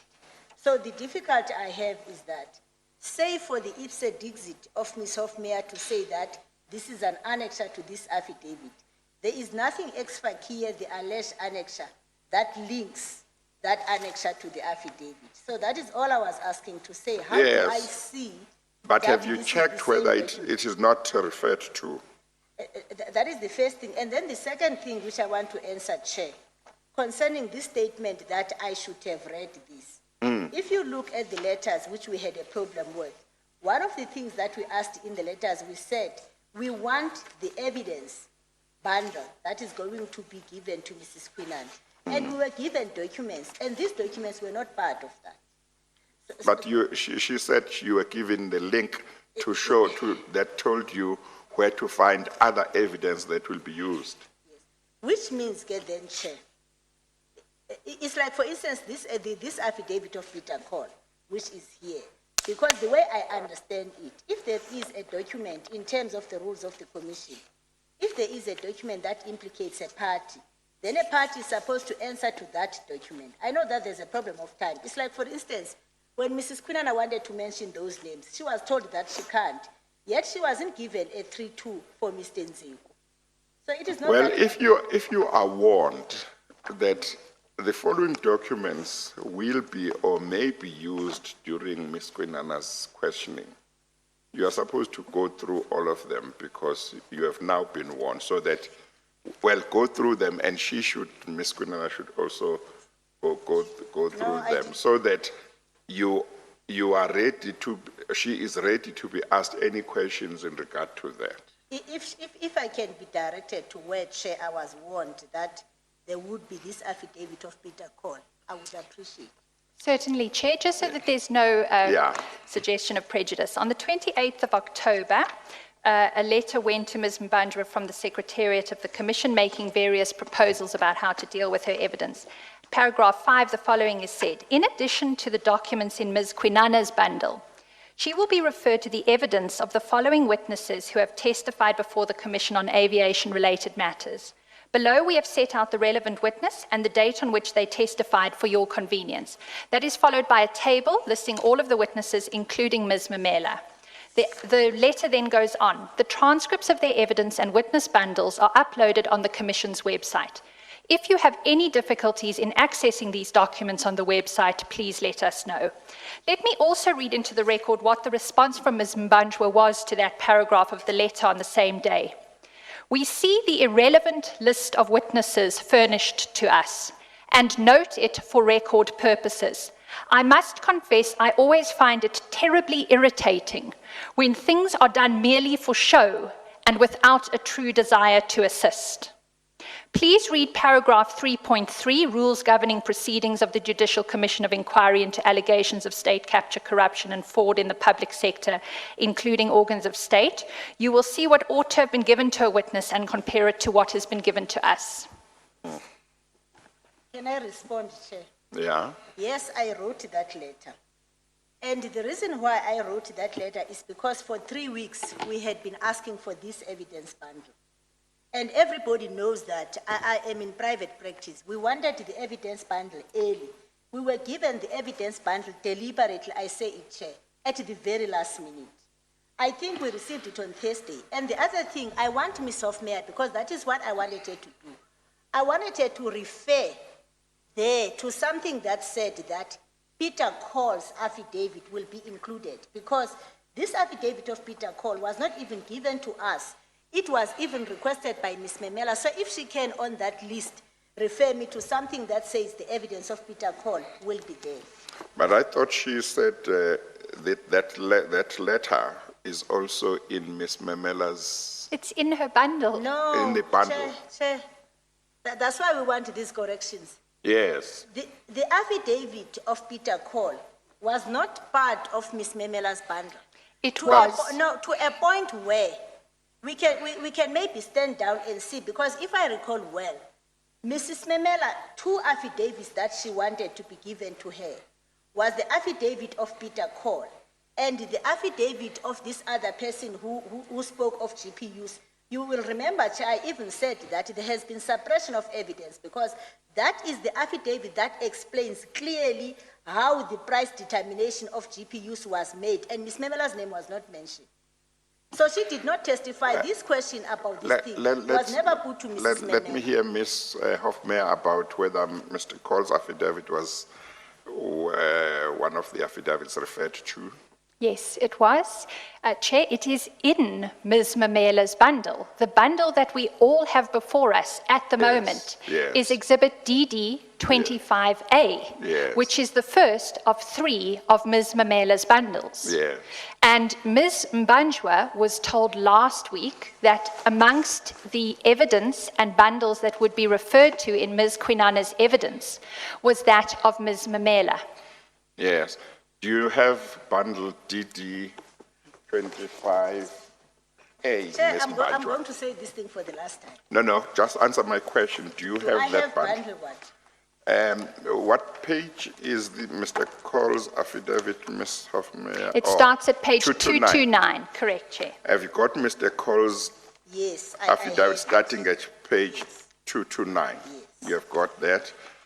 Are you now saying that you were not told that Mr. Cole's affidavit is one of the affidavits that will be referred to? Yes, I wasn't told that. Yes. Ms. Hofmeyer, do you want to say something on that? Chair, Ms. Mbanjwa was alerted to every single witness's bundle Yes. who was going to be referred to in Ms. Kwinana's evidence. The bundles were, Yes. she was told, are available, and she was even invited to come back to the Commission if there was any if there were any difficulty on her difficulties. part in accessing. Yes. And I guess, Chair, all that Ms. Hofmeyer needs to do is to read the letter alerting me. That is all. Ms. Mbanjwa, To Peter Cole. we are going to move ahead now. I'm satisfied that you were given the affidavit, you were No, I alerted. wasn't given, Chair, we may proceed. Let's move ahead. I don't want any wasting of the Commission's time this time, Ms. Mbanjwa. I don't want any wasting of the Commission's time. Can we move We ahead, don't have Chair? time. Can we move ahead, Chair? Let's proceed. We were going to look at page 309 because that is the notes made by another attendee at the meeting on the 10th of February, and they are meeting notes compiled by Mr. Bob Gurr, who is the commercial VP at Swissport. And you'll see there, Ms. Kwinana, that Mr. Gurr gives a very similar account of the meeting to the one that we looked at of Mr. Peter Cole. If you go down to the meeting notes, you'll see the first bullet on that page says the meeting commenced at 8 o'clock. YK, that's an indication that it's a reference to you from the code above, opened the meeting by expressing the concern that SWPSA, that also is a shorthand for Swissport South Africa, was delaying the process by introducing a non-standard agreement and not agreeing to the triple BEE terms as stipulated in SAA's correspondence forwarded to Swissport in December 2015. It goes on. Yakhe Kwinana, expectation was that feedback would be received from Swissport South Africa. LP, who is that? Oh, that's Lester Peter, advised no response received to date. PK, that's Peter Cole, advised that Swissport South Africa had not proposed any changes to SAA's original agreement template and had in fact responded to SAA's correspondence of December. And then Mr. Gurr records, Yakhe Kwinana indicated that the participants would be, and he puts in quotations, locked in the room until an agreement had been reached, although she was required to attend a board meeting and may have to excuse herself. And then it goes on, you advise him that there were 2 documents and there'd been no agreement regarding the letter of intent, and Peter Cole advised that Swissport could not take part in that 30% set-aside arrangement. Ms. Kwinana, again, is this a false recordal of the meeting? It is definitely a false report, Chair. Are you sure about that? 100%, Chair. Okay. This is Mr. Gurr. I don't Yes, know how to Mr. Gurr. Yes. He was the commercial vice president of Yes. Swissport at the time, Yes. and his exhibit is referenced just for record purposes, Chair. If you go to Mr. Cole's affidavit, he introduces it at DD 25, page 247, at paragraph 14.13.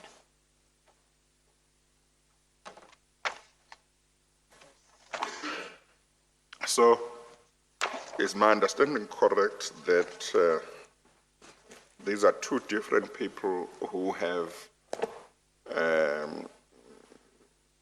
said something about what transpired at this meeting? Correct. One in what is called meeting notes and the other one in an email. Correct, Chair.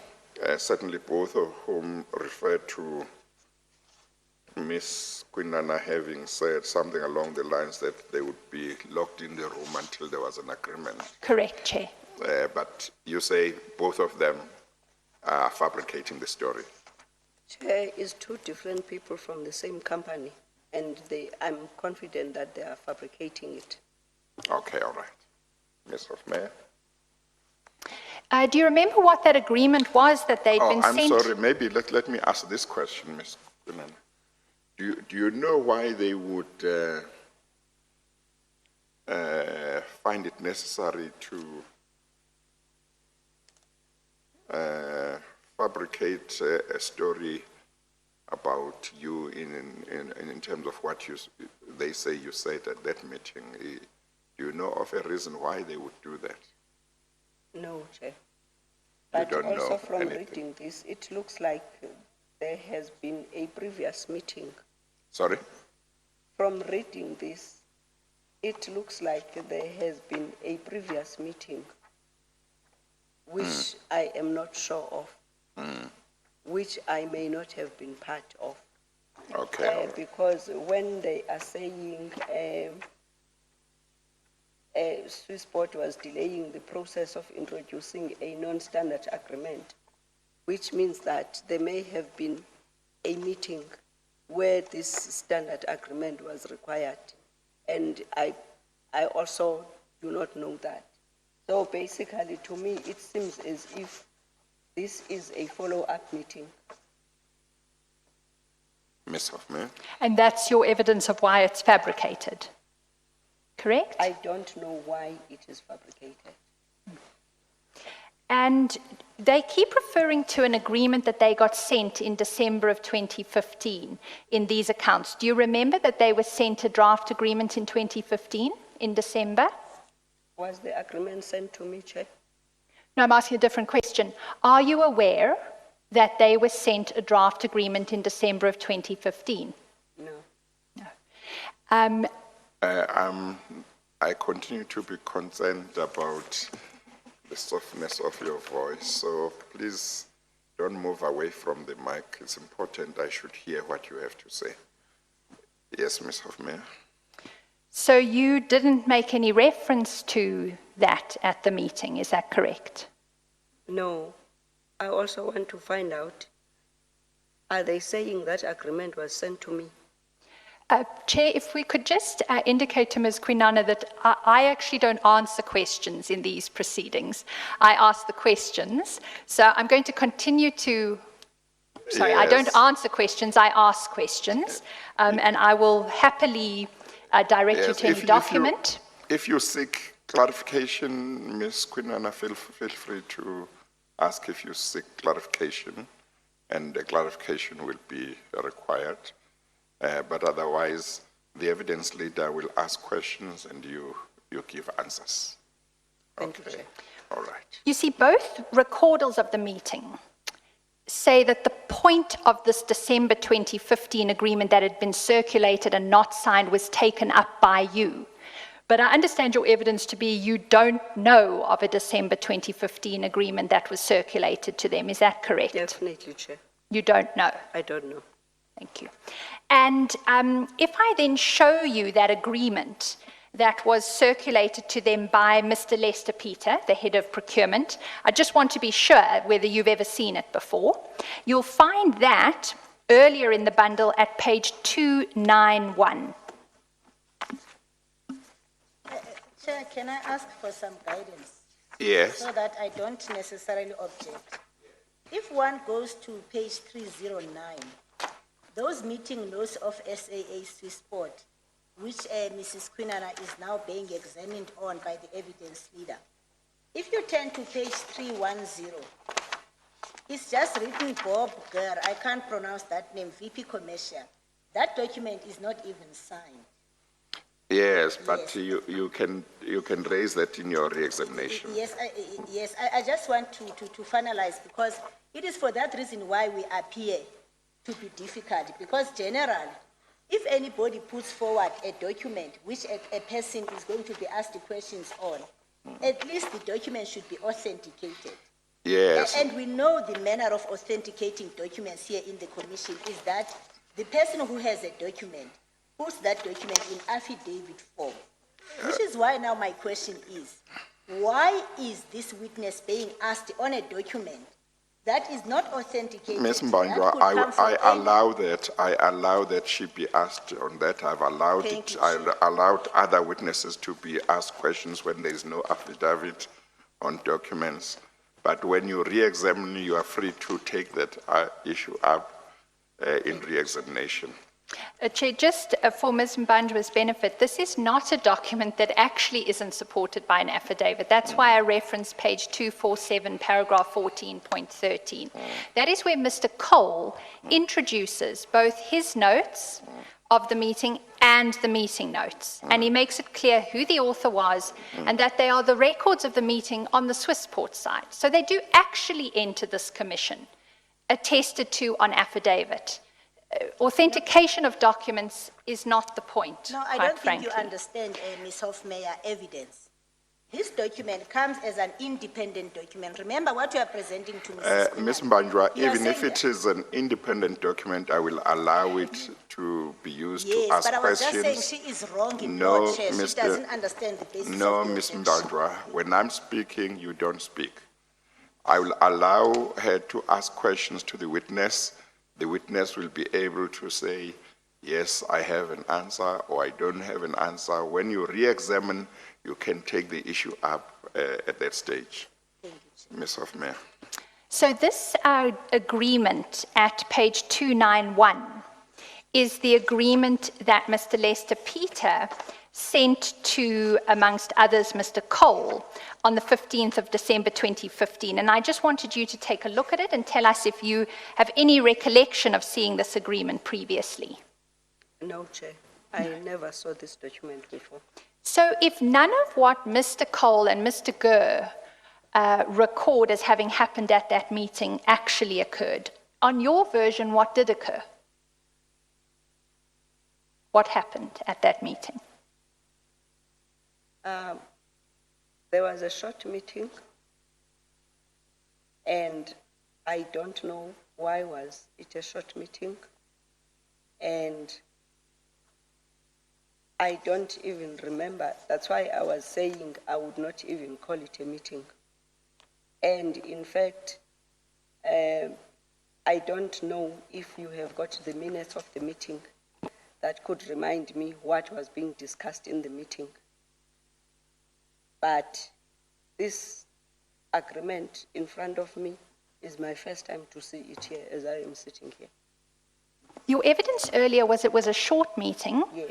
and that you decided to go out to tender afterwards. Is that correct? I don't know if we said we are going to go out to tender, or we did go out to tender. Or maybe I would say, maybe they went to tender after I left. No, Ms. Kwinana, your evidence earlier was it was a short meeting, Yes, and you cancelled, those might not be your exact words, but as I understood it, and you'll correct me if I'm wrong, you terminated the ongoing negotiations with Swissport so that you would go out on tender. Did I have your evidence wrong? no, Chair. I'm saying what was going to be discussed in the meeting was going to say the contract, your contract Hang has on, been Ms. Kwinana. irregular. First, tell her whether her understanding of your earlier evidence is right or wrong. That's her What question. was your earlier evidence, Chair? I understood your evidence earlier to be it was a short meeting first, Which correct? I would not even call it a meeting. Hang on.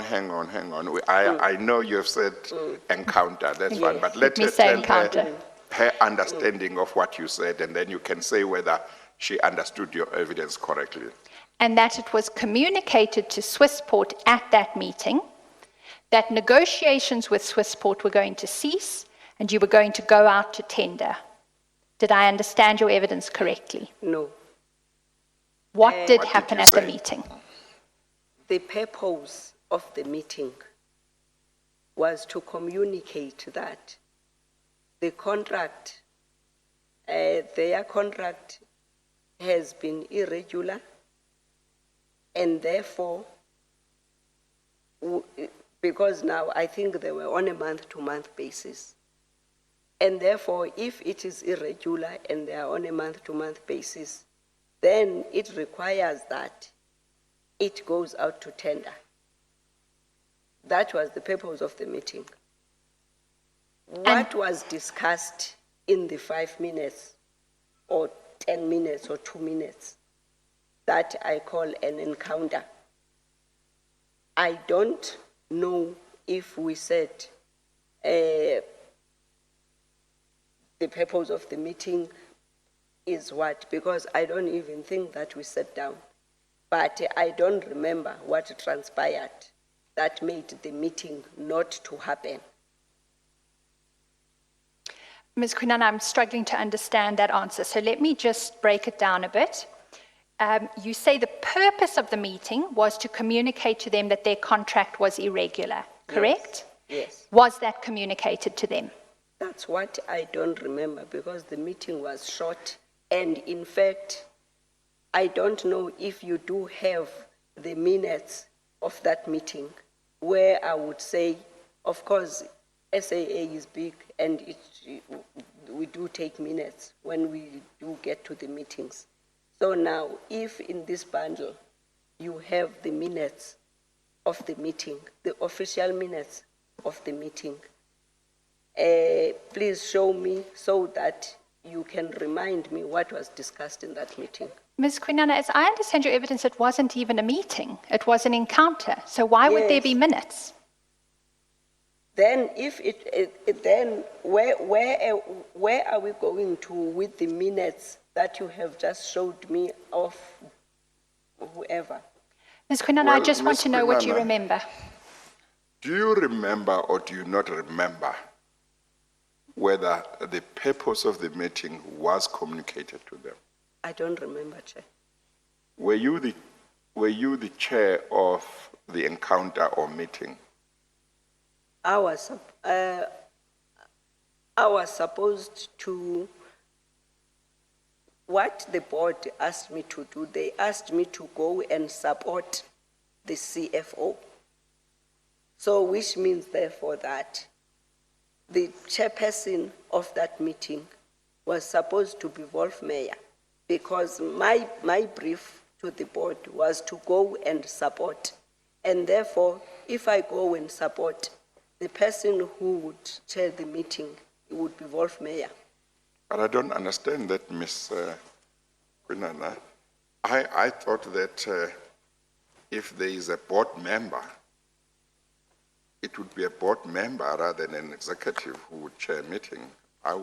My own understanding would be that an executive can't or wouldn't chair a meeting when there is a board member because of seniority. No, Chair, it would depend on the status of the meeting. If it is an operational meeting, that would be chaired by an operational person But why would the board member go to an operational meeting? to give support. For what? Because board members are not supposed to be involved in operational matters, isn't it? I was required, Chair, to go and give support. But why must a board member go to a meeting which is supposed to deal with operational matters, go there? Aren't there other executives to give support to that executive?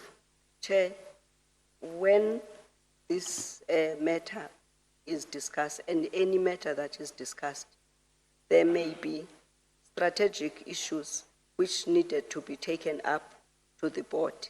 It does not necessarily mean that when a board member is in a meeting, we do attend the executive meetings, which are chaired by the executive members. We go there either by invitation or to give support or to give guidance or to give direction. Why do you get yourself involved in operational matters as board members? Chair, the operational people are guided by the board. They are given the support by the board and they are directed by the board. And therefore, I don't see anything wrong with that. And we have, in Are fact, you been saying, doing Ms. that. Kwinana, there is nothing wrong in board members getting involved in meetings where management and executives discuss operational matters? Is that what you are telling me? We do go, Chair, by invitation. We really do go. You there say by it is in invitation. order for a board member to do that? It is in order, Chair. Sure. Yeah, Ms. Hofmeyer? Thank you, Chair. So, Ms. Kwinana, I understand you can't recall what was actually said at the meeting, but you have been clear about its purpose. Yes. Its purpose was to communicate that the Swissport agreement was irregular and that it needed to go out on tender. Is that correct? Yes. Why did it not go out on tender? Maybe it's because of the processes, Chair. Yes, We needed to follow the processes. but no processes at all were followed. Why were they not followed? You say no processes were followed. None. And as I am sitting here, I'm saying there is no way that SAA will not follow the processes. Well, by the 15th of March, remember this meeting was on the 10th of February 2016, by the 15th of March, SAA signed the ground handling agreement with Swissport for 5 years, and there was no tender process between the 10th of February and the 15th of March. Are you aware of that? Yes, Chair. But then why weren't you concerned that no tender process had been followed? You know, as a board member, you would sit here and say, in fact, it's like the 30% set aside that I was talking about. I would come here and say, this must happen, this must happen, this must happen, this must happen. And you find out that it hasn't happened because it is not practical for that to happen. Not because, like for instance, remember that the board members are supposed to be in the meeting 3 or 4 times a year. Now, when we come and say management needs to do A, B, C, D, and E, we do not know how practical that is. And in fact, it has been clear in the 30% set aside, where we wanted to implement the 30% set aside and say management implement the 30% set aside, and you find that it is not implementable. So we may say this contract is irregular because we have been reading in the audit reports that this contract is irregular. For you to regularize, this is what you should do, A, B, C, D, and E.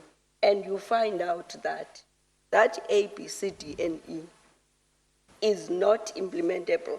Maybe A, C, and E is implementable.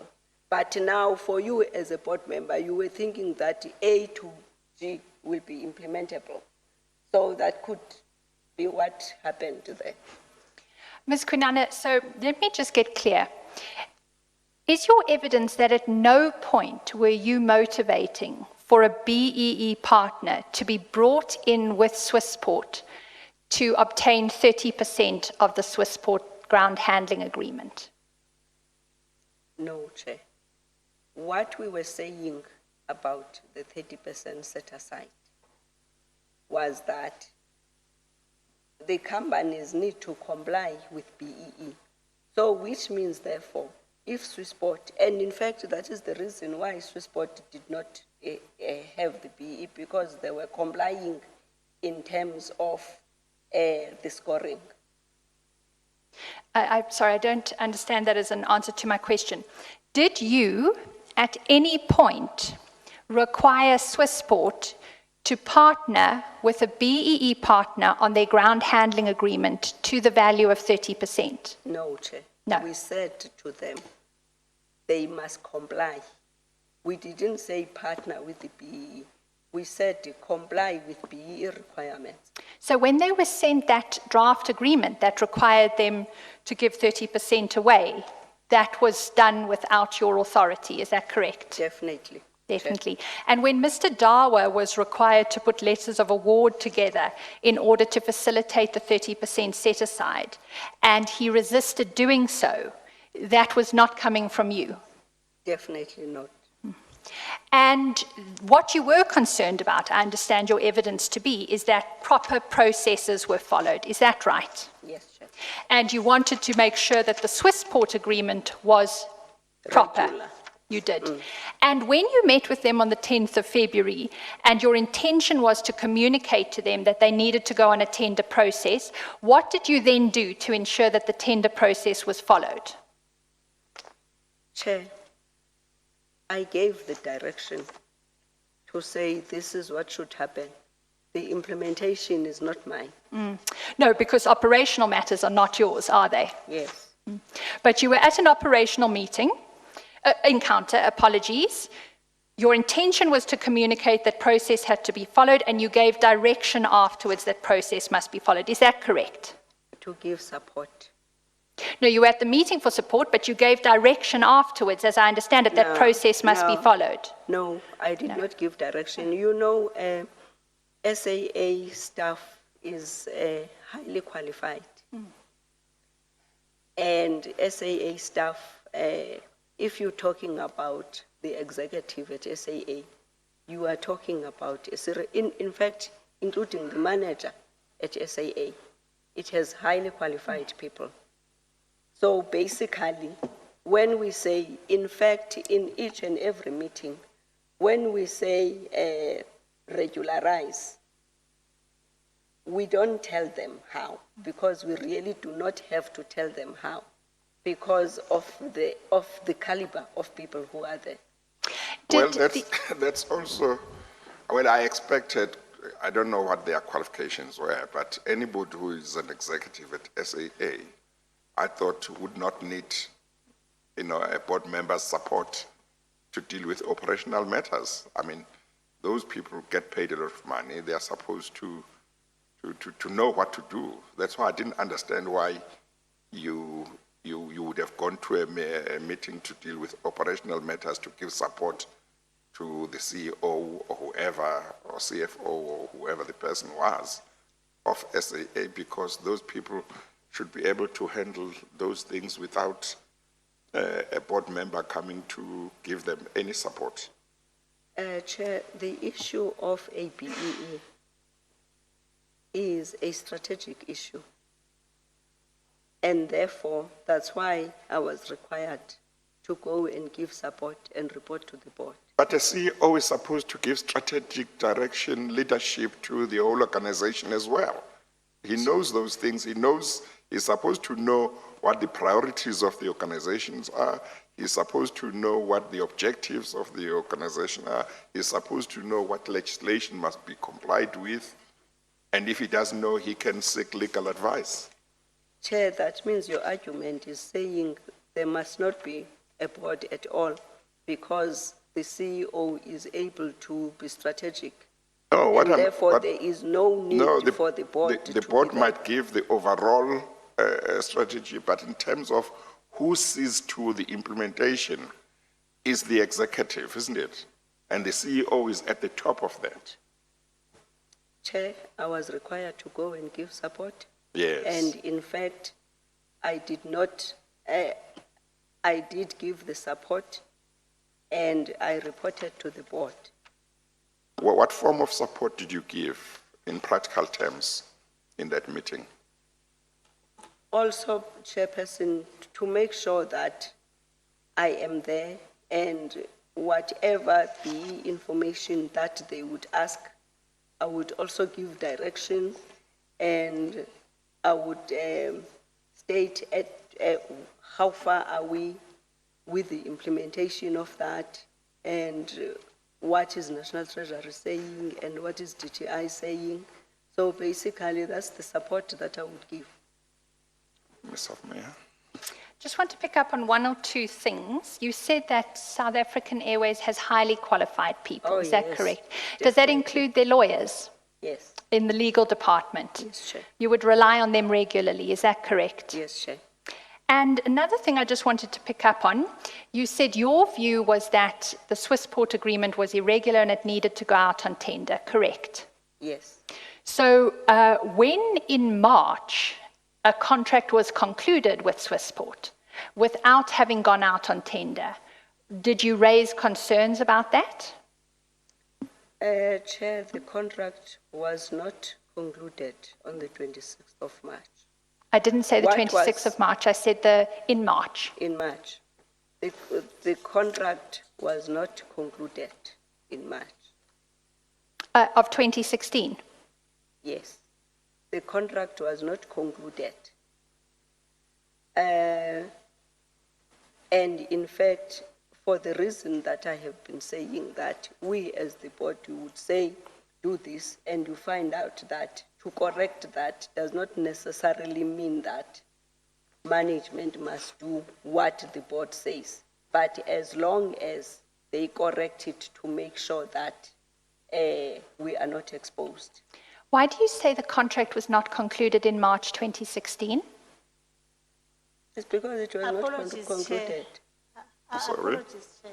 I think this is a document which we consulted on. If we could just have sight of this contract that was concluded on. No, wait, Ms. Mbanjwa. There's a question that has been put to the witness. The witness needs to deal with that question. That is, why do you say the contract was not concluded in March 2016? It's because I am not aware, Chair, of the contract that was concluded in March 2016. Are you aware of a contract that was concluded some other time? I am aware of the Swissport contract that was concluded in 2012. You are not aware of a contract that was concluded sometime in 2016 at any time? No, Chair. Okay. And are you not aware of the contract in terms of which GPUs from SAA Technical was required to be purchased by Swissport? I'm aware of that. That's the same contract. Where is this contract?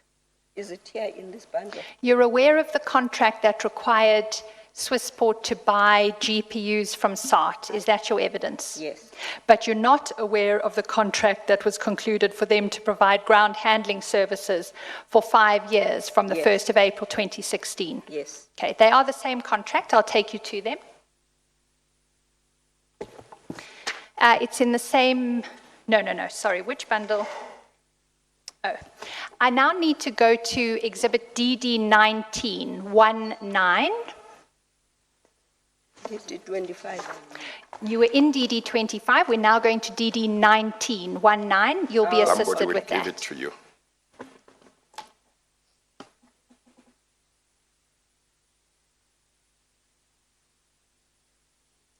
19, and it'll be A. Sorry, DD19A. Thank you.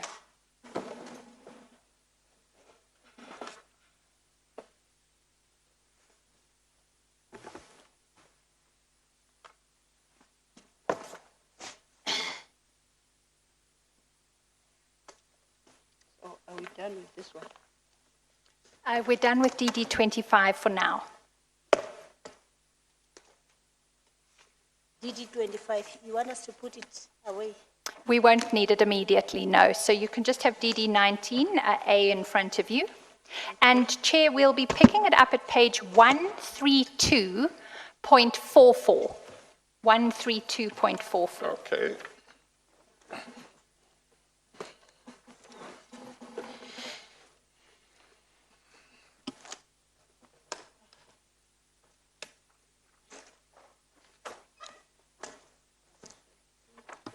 Yes, I've got it.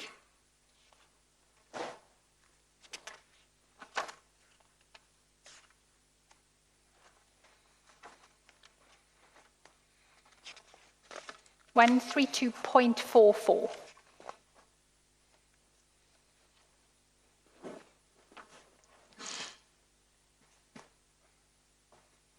If I may just take a moment. Is it that document titled IATA Standard Ground Handling Agreement? She will tell you just now. Apologies, was there a question? She was asking whether it's the document headed IATA Standard Ground Handling Agreement. That's correct, yes. Yeah. Ms. Kwinana, this agreement, just before we go further on it, so it's your evidence today before this commission that when you were a board member of SAA in March of 2016, you weren't aware that this agreement had been concluded. Is that correct? Yes, Chair. But you were aware of the requirement that Swissport buy GPUs from SAAT. Is that correct? Yes. Where did that obligation come from? It came from, Look this side, Ms. Kwinana. it I know came, a lot of people like looking at the evidence leader. It came from the fact that I think there was going to be some extension of what Swissport was currently doing.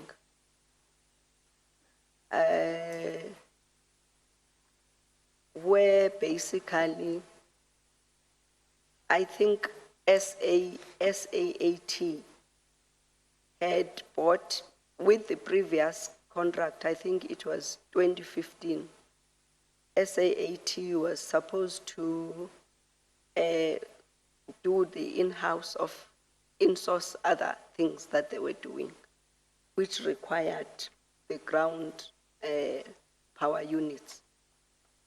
And then now they required license from AXA. And then there seemed to be some challenges in respect of this license. And therefore, Swissport ended up with those month-to-month or 6-monthly renewal, ended up doing the work that was supposed to be done by the in-house people. So now, to give, because now SAA Technical would not be in a position to do what they did. And then now, in fact, I was thinking like we would be pushed in a corner as SAA because of the license. And therefore, in the circumstances, especially with Swissport maybe and other companies, we would not be able to perform the functions. If, for instance, they said tools down, we are doing tools down now, because they are the ones who would be having the license to carry on ground handling.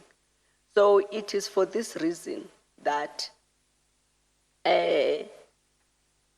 Swissport had to continue with the contract that they had, but now regularize it. That means do whatever was supposed to have been done in 2012. Then that needed to be done then, because there was no way that we would say go, because that's the job that they have the license for, and SAA Technical did not have the license for. So basically my understanding from where I am sitting is that we were regularizing the contract that happened in 2012. That's my understanding. Ms. Kwinana, what was the question I asked you? I can't remember, Chair. The question was, where did the obligation for Swissport to buy GPUs come from, if not the agreement between Swissport and SAA? I won't say it came from the agreement. It came from the board meeting. I don't know if the agreement followed the board meeting, but it came from a board meeting where it was noted that SAA Technical cannot do this work. And this work requires the license, which Swissport has the license. And therefore, the agreement to buy GPUs came from the meeting. I don't know about the agreement between Swissport and SAA in respect of the contract, like the bigger contract. But now, in respect of the GPUs, I know that it came from a meeting. Whether then from a meeting it translated into an agreement, I don't know. Why did you not know about the SAA Swissport ground handling agreement for 5 years if you as a board member approved it? The agreement in 2012. No, the agreement in March 2016 was approved by the board, as it had to be, because it's an agreement worth more than R1 billion. The agreement, Chair, is not handled by the board. No, it had to be We approved discussed by the board. Yes. It's- So how could you not know about an agreement that you It approved? has to be approved. It has to be approved by the board. The agreement has to be approved by the board. But I don't remember approving the agreement in 2016. However, I remember approving the agreement in 2012. And in 2016, I remember us discussing the sale of GPUs, the GPUs to be sold to Swissport, because now Swissport needs to continue with the agreement that they have. So how then did you give your assent to the approval of a contract that you didn't know had been entered into? Which contract? The Swissport ground GPUs. handling contract of March 2016. I'm saying I approved the ground handling. No, you approved the SAA Swissport ground handling contract. No, I did not approve the Well, contract. let's go to the agreement that you don't recall. It's at page 132.44. You'll see on the last page of it, which is at 132.52, that it was concluded on the 15th of March 2016. You know.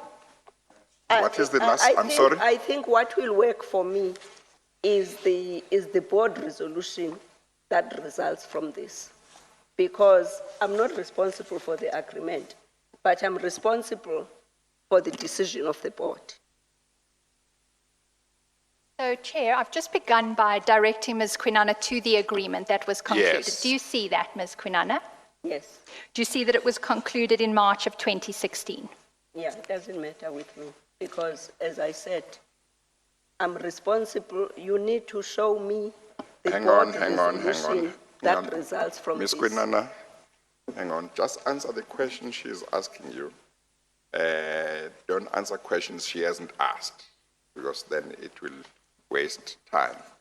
Then I would like to take you to a particular clause in this agreement, because it's the clause that required Swissport to buy the SAAT GPUs. That's the one that you do Chair, remember. I'm Is not that going correct? to answer anything on this Hang on one agreement. second. I will answer something Ms. on the Kwinana, board resolution. hang on one second, your attorney is drawing my attention Yes, to her. sorry, Chair. Thank you, Yes. Chair. I actually wanted to request that board resolution, and we are not being obstructive here, Chair.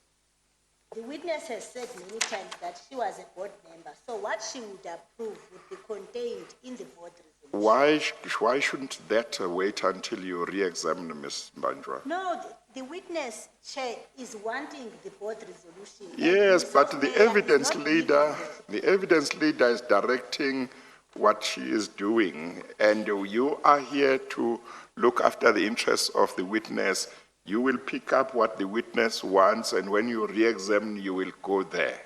No, Chair, with all due respect, the witness is saying, please give me the board resolution where I allege Let the evidence leader And it's not handle coming. that. How is she going to You are answer overruled, questions, Ms. Chair? Mbanjwa. Ms. Hoffmeyer, continue. I really don't want any wasting of time this time, Ms. Mbanjwa. Please, Let us- let's go ahead. Thank you, Chair. So I'm going to take you to the clause of this agreement, which is the You very see, Ms. clause. Mbanjwa, I'm sorry, Ms. Hoffmeyer.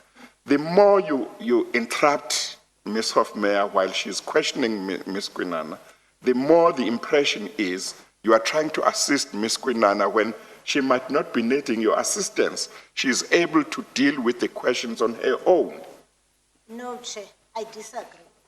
What Okay, Mrs. Kwinana, that's what the I'm end of supporting- that's the end of She wants that a issue document. now. She is not being That is the given- end of that issue now. Go ahead, Ms. Hoffmeyer. Thank you. So, Ms. Kwinana, your evidence is that you did recall that Swissport had an obligation to buy SAAT GPUs. Is that correct? Yes. And that obligation arises from this very agreement. And that's why I want to take you to it. You'll find it at page 132.49. Chair, as I said before, I am not going to refer to this agreement. I am going to refer to the board resolution that results in this agreement. I am at 132.49, Ms. Right. Hofmeyer. So, Chair, at that page, and Ms. Kwinana, you'll see under Clause 8, it says Equipment and Enterprise Development. And then there's Clause 8.1, which talks about continuing improvement of its BEE and promoting the government's developmental agenda. It says the handling company will subcontract some of its services or enter into agreements with 51% black-owned companies that have the representation of all or either of women, youth, disabled persons, and military veterans for the purchase of equipment required as part of its investments to this agreement. That's the BEE aspect that you were concerned about on your evidence. Is that correct? Chair, as I said, I am definitely not going to refer to this agreement. If you show me the board resolution that talks to that, then I will say, yes, Chair, you are correct. Well, do you know about this 51% black-owned companies referred to here and agreements that were to be entered into with 51% black-owned companies that are mentioned here, even if you don't know the agreement? Where are they mentioned? It's page 132.49. The page that we... In other words, even if you don't know the agreement, but you know the issue that is covered there. And it's Clause 8.1 that I read out. As part of continuous improvement. Yes, indeed. I stopped there because that's the point that you've been testifying about, that you were there for your support at the Swissport meeting because of your guidance on BEE matters. Is that correct? Chair, we were talking about the 30% set aside. Basically, that is what we have been talking about. Now, we tried the 30% set aside, and it was hugely rejected, and we ended up not implementing it. And therefore, even if it was talking about the 30% set aside there, the 30% set aside was never implemented because of the resistance from companies like Bidvest, like National Treasure, like DTI. So basically, the 51% that is being said there, I am not aware of. Ms. Kwinana, do you remember? However, I do support the 51%. As I said before, 30% is small, 51% is small. It would be better if it was 70% so that it represents the demographics of South Africa. Do you remember what my question was? I don't remember. Question was, I understood your evidence to be that you were at the meeting with Swissport in February. Yes. In order to offer guidance on BEE matters. Is that correct? Support. Support. On BEE matters. Thank you. Now, Clause 8.2, the one I was about to get to, is the clause that requires Swissport to buy the SAAT GPUs, the one that you do have a recollection of. Yes. It reads, the handling company, that's Swissport, agrees to purchase and or arrange purchase of all recently acquired surplus SAAT GPUs at current book value, fair market value, or other such valuation as mutually agreed. Do you remember that? Let me read it. That's the clause that was referred to at the SAAT Handling board companies meeting. agreed to purchase and arrange purchase of all recently acquired. Basically, this would be the implementation, which basically does not have anything to do with the board. But this is the very clause that was dealt with at the SAAT board meeting when you discussed the sale of the GPUs to Swissport. So how could you not know about this agreement if this is the clause that required Swissport to buy the GPUs? Chair, I do not know the agreement. However, if you show me the board resolution, then I will know the board resolution. I am not part of the agreement. I am part of the board resolution. Let's go to the board resolution. Oh, okay. All right. Page 132.43. It's a few pages back. One thing?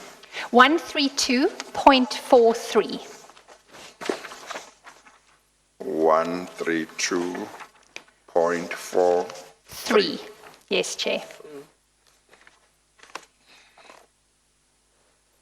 And let me read it into the record because it is of some importance to Ms. Kwinana.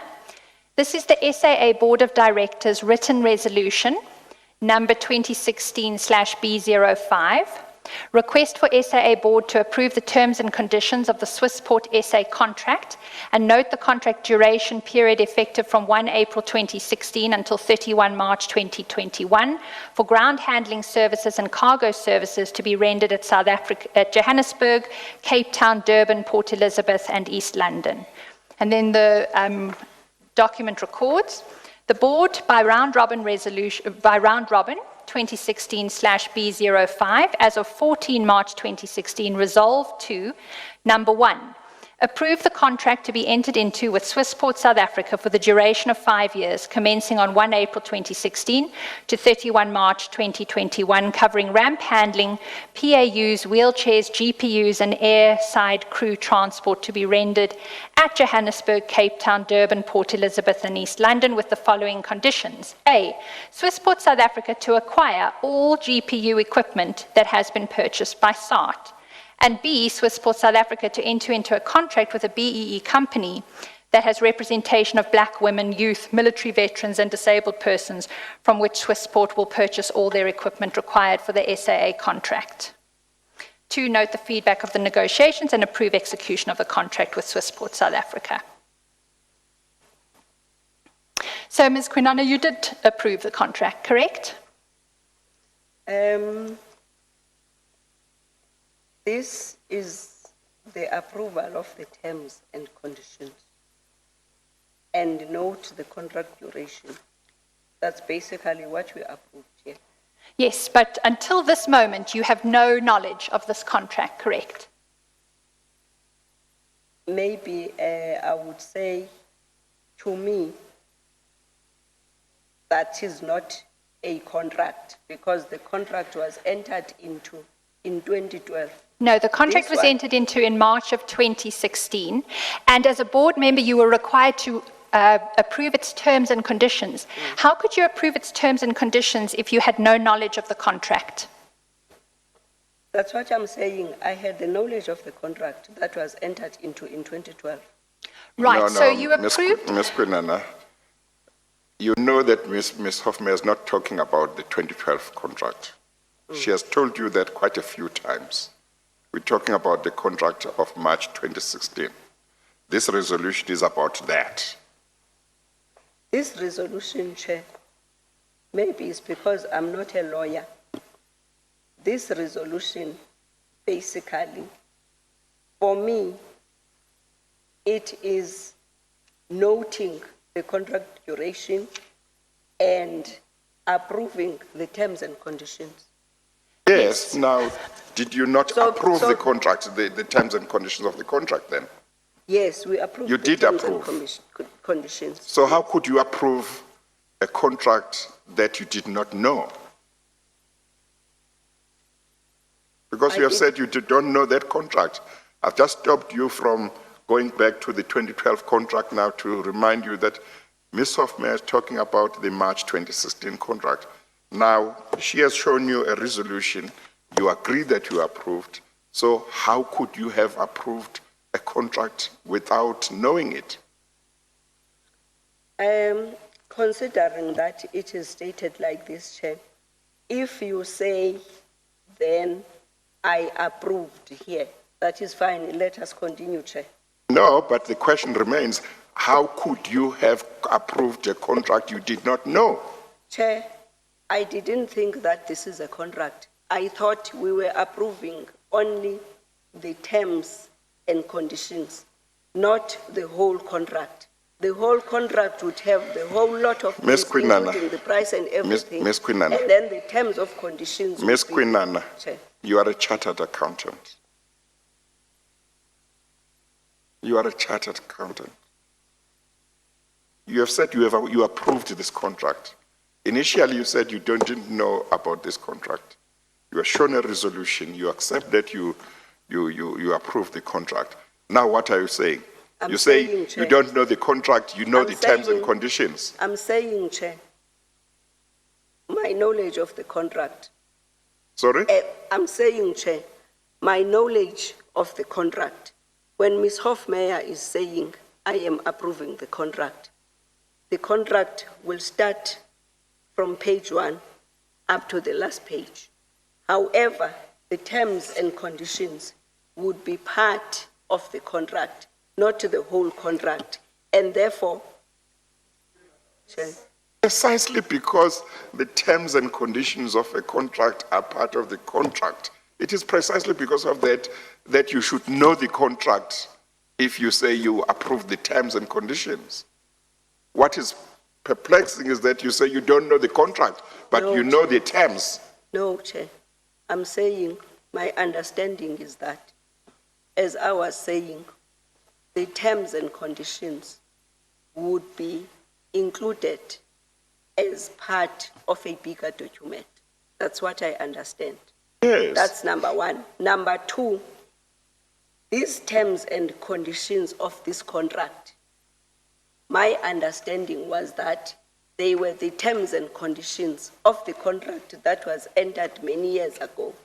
So now, when you are saying, therefore, the contract was entered into in March 2016, that means, therefore, here you are saying we were approving the terms and conditions of the contract that was entered into in March 2016.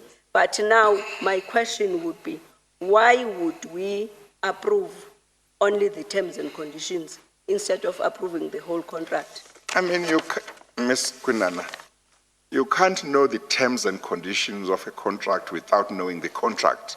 Of course, Because Chair. the terms and conditions are the contract. A contract has got terms and conditions. And if you know the terms and conditions, you know the contract. Isn't it? Chair, if may I think just we should mention continue.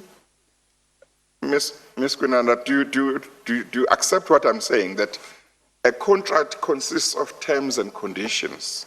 And if you other know the terms and information. conditions, it means you know the contract. Do you accept that?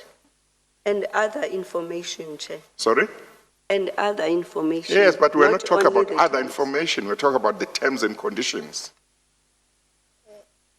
I'm not talking about what's the address of the parties or the addresses of the parties to the contract. We're talking about the terms and conditions. Do you accept that if you know the terms and conditions, you therefore know the contract? Yes, Chair. Okay, all right. Ms. Banjwa, what did you want to say? What I wanted to say, Chair, is I don't know if this is not one of those issues we should write down for re-examination. Because I also got a bit confused. Because in the beginning, and we have consulted on this aspect, in the beginning, what the witness was being led on was the fact that Swissport, without a tender, was awarded a contract. So I think we will need time. I don't want to waste your time now to bring in that clarification. Yeah. And then it suddenly jumped from it being a tender for provision of ground handling services to this specific contract and got mixed up with the disposal of GPUs. Yes, no, that's fine. Just make a note so when you re-examine, if necessary, you can raise that for clarification. Yes, please. We should take the lunch adjournment, Ms. Hoffman, unless Indeed, you Chair. wanted to. No, it's Okay, appropriate on my questioning to do so Okay, now. right. Thank you. We'll take the lunch adjournment and we'll resume at 2:15 because it's about 14 minutes past 1 now. Thank you, Chair. Okay, we adjourn. All rise.